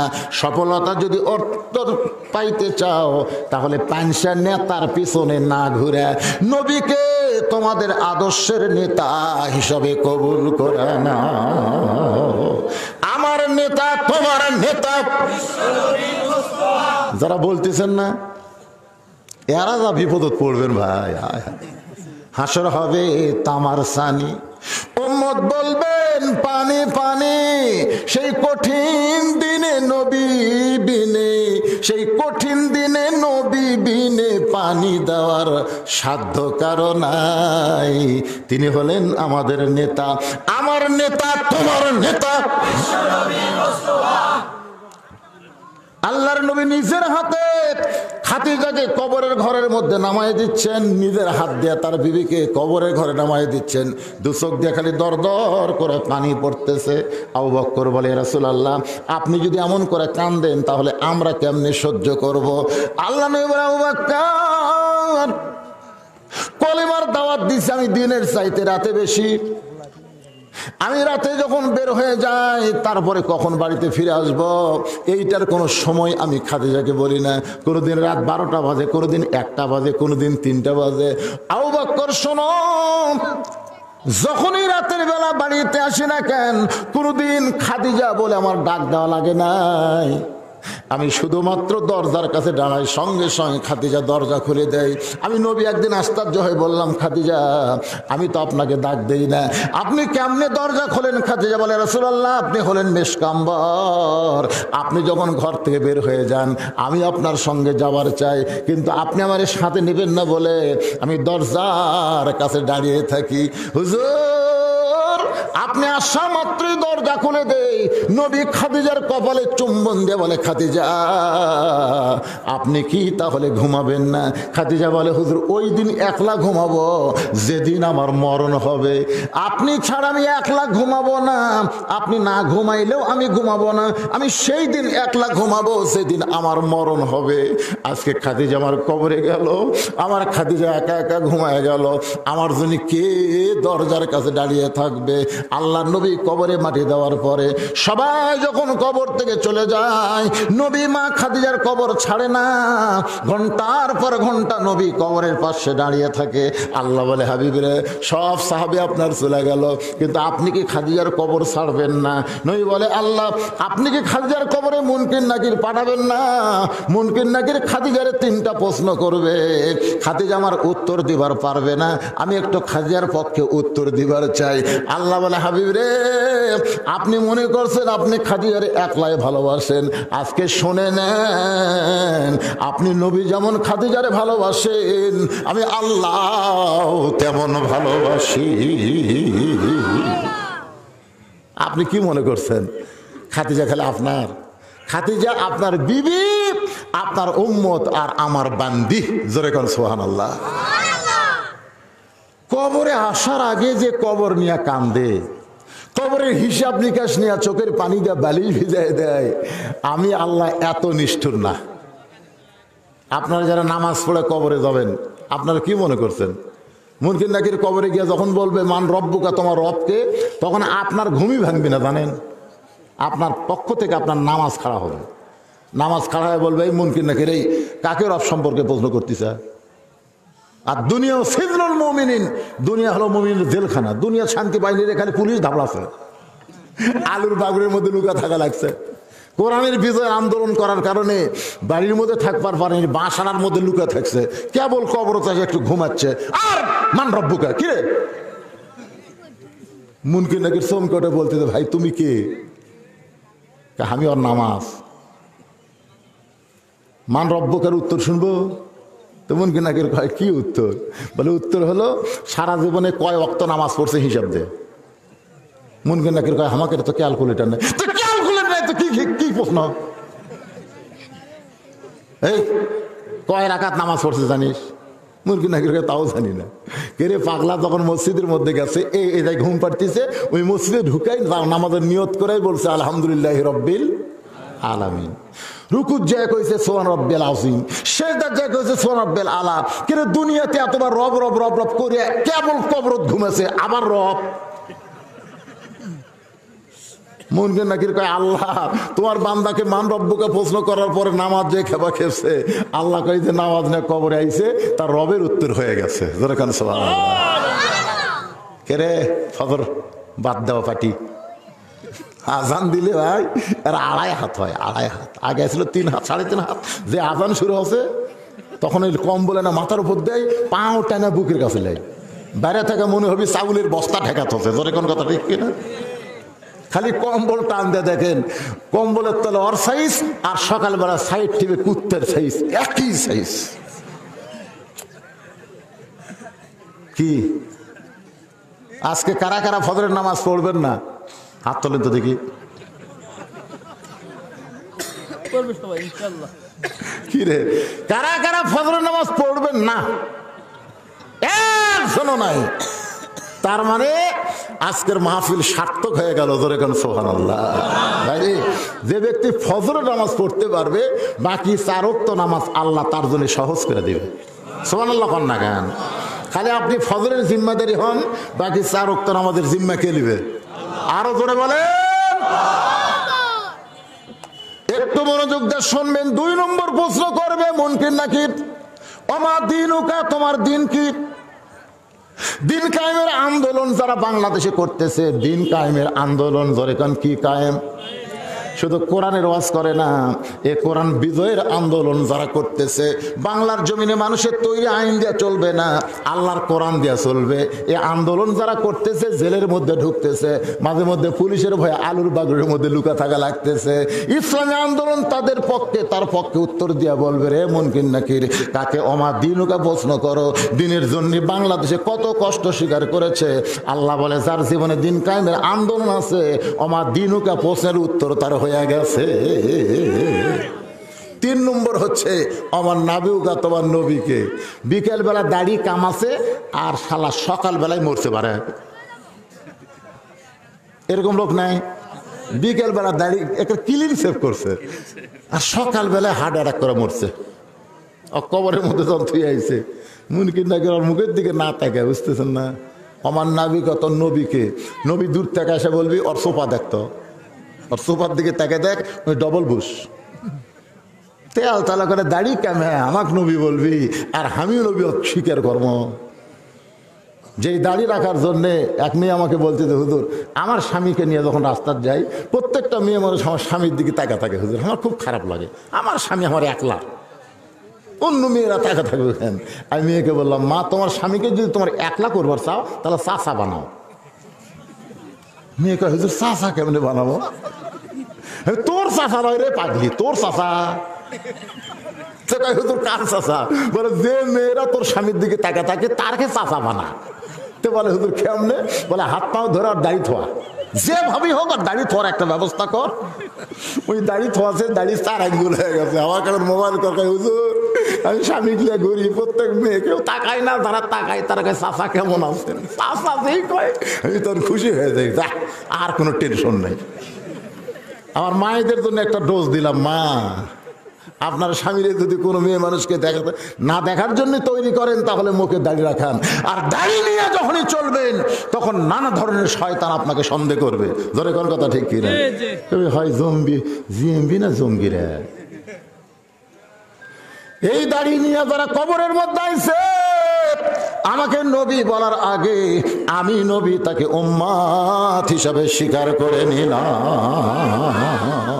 আল্লাহ পাক আমাদের সকলের জীবনে আজকের যে আলোচনা হলো, বক্তা এবং শ্রোতা সকলকে কবুল করার তৌফিক দান করুক। সকলে বলে আল্লাহুম্মা আমিন। সামনে আমাদের ফজরের নামাজ আছে বিধায় ওয়াজটা আমাকে শর্ট করতে বাধ্য হওয়া হলো। এরপর থেকে আপনারা মাহফিল করবেন। আমি আজকেও বলেছিলাম এনাদেরকে, বলা হুজুর 12টার মধ্যে শেষ। এখন এখানে ঘোষণাও করেছে আজকে বেশি রাত ওয়াজ হবে না। তারপরেও কি করবেন, উঠতে একটু দেরি হলো। যার কারণে একটু দেরি 12:15 পার হয়ে যাচ্ছে। ভাইজান কি আবার কি একজন 500 টাকা যারাই দান করছে আর নাম বলার দরকার নেই, কেউ মন খারাপ করবে না, কিন্তু আমরা সকলে মিলে একটা মোনাজাত করবো, ইস্তেগফার পড়েন। আল্লাহর আরো বান্দা 3টা কোরআন শরীফ বাবদ 1500 টাকা দান করছে, 50টা ইনশাআল্লাহ হয়ে টাকার গাদি হয়ে গেছে আলহামদুলিল্লাহ। আর একজন 500 টাকা দিছে। ইস্তেগফার পড়েন, আস্তাগফিরুল্লাহ রব্বি মিন কুল্লি জামবি ওয়া তুবু ইলাইহি। আপনি কিছু বলবেন? আল্লাহুম্মা আমিন। আল্লাহুম্মা আনতাস সালাম ওয়া মিনকাস সালাম তাবারাকতা ইয়া যাল জালালি ওয়াল ইকরাম। মাবুদ, কঠিন শীতকে জয় করে তোমার পাগল বান্দা বান্দিরা আজকে জান্নাতের বাগানে এই গভীর রাত পর্যন্ত বসে বসে আলোচনা শুনল, আখেরি মোনাজাতে শামিল হয়ে গেল। আল্লাহ মেহেরবানি করে আজকের মাহফিল আমাদের সকলের হেদায়েতের জন্যে, নাজাতের জন্যে, জান্নাতের জন্যে কবুল করো। এই মাহফিলের শুরু থেকে শেষ পর্যন্ত যত আলোচনা হয়েছে আল্লাহ, এর মধ্যে যে ত্রুটি হয়, ভুল হয়, মাফ করে দাও। এর যা হাদিয়া মঞ্জুর করো। সোনার মদিনায় নবী পাকের রওজা মুবারকে আল্লাহ তুমি কবুল করে নাও। তামাম আম্বিয়ায়ে কেরাম, আসহাবে কেরাম, তাবিঈনে কেরাম, তাবা তাবিঈনে কেরাম, তামাম পৃথিবীর মাটির নিচে যত মুমিন মুমিনা শুয়ে আছে আল্লাহ সকলের আরওয়াহ পরে হাদিয়া কবুল করো। আল্লাহ গো, আমরা যারা হাত তুলেছি, আমাদের জনম দুঃখনী মা অন্ধকার কবরে যাদের শহীদ হয়ে গেছে, আল্লাহ মেহেরবানি করে মায়ের কবরকে জান্নাতের টুকরা বানাও। বাবার বাড়ি ঘর সবই আছে, আমি সহ আমরা যারা বাপ মাহারা হয়েছি আল্লাহ মেহেরবানি করে বাপ্পার কবরকে জান্নাতের টুকরা বানিয়ে দাও। আল্লাহ আজকের মাহফিলের সম্মানিত সভাপতিকে আল্লাহ তুমি কবুল করে নাও। আজকের মাহফিলের সহসভাপতি, প্রধান অতিথি, বিশেষ অতিথি, বিশেষ করে চেয়ারম্যান সাহেবকে আল্লাহ তুমি কবুল করো। জনগণের খেদমত করার তৌফিক তাকে দান করে দিও। আজকের এই মাহফিলে আলেম ওলামা, হাফেজকারী, ইমাম মুয়াজ্জিন সহ অনেকে হাত তুলেছে আল্লাহ, যার 2খান হাত পছন্দ করো, এই 2টা হাতের ওসিলায় গোটা মাহফিলকে আল্লাহ তুমি কবুল করো। কোরআন শরীফ বাবদ অনেকে টাকা দান করেছে আল্লাহ। আল্লাহ হাফেজ 2 জনের মাথায় যারা পাগড়ি দিল, পাঞ্জাবি দিল, আবার হাদিয়া দিল খামের ভিতরে, আবার হুজুরদেরকে হাদিয়া দিল আমার মিঠু ভাই। আল্লাহ তার ভাই প্যান্ডেলের সমস্ত খরচ 35,000 টাকা দান করে দিল।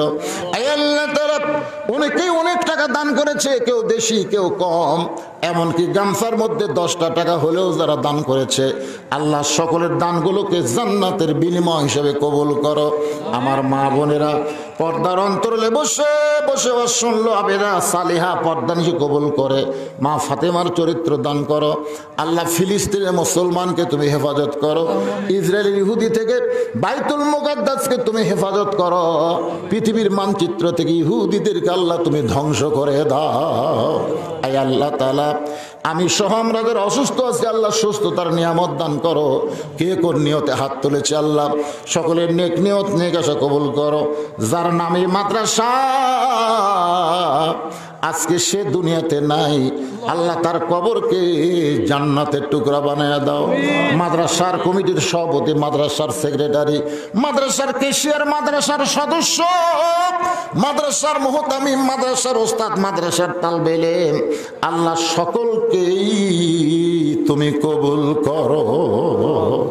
মুরব্বীদের কবুল করো, যুবকদের কবুল করো, কচি কাঁচা বাচ্চারাও হাত তুলে আমিন আমিন করে আল্লাহ সকলকেই তুমি কবুল করে নাও। আল্লাহ গোটা বিশ্বের মুসলমানকে তুমি রহমত করো। খাস করে এই গোবিন্দগঞ্জ রাখাল বুরুজ এলাকায় রহমত বরকতের দরজা তুমি খুলে দাও আল্লাহ।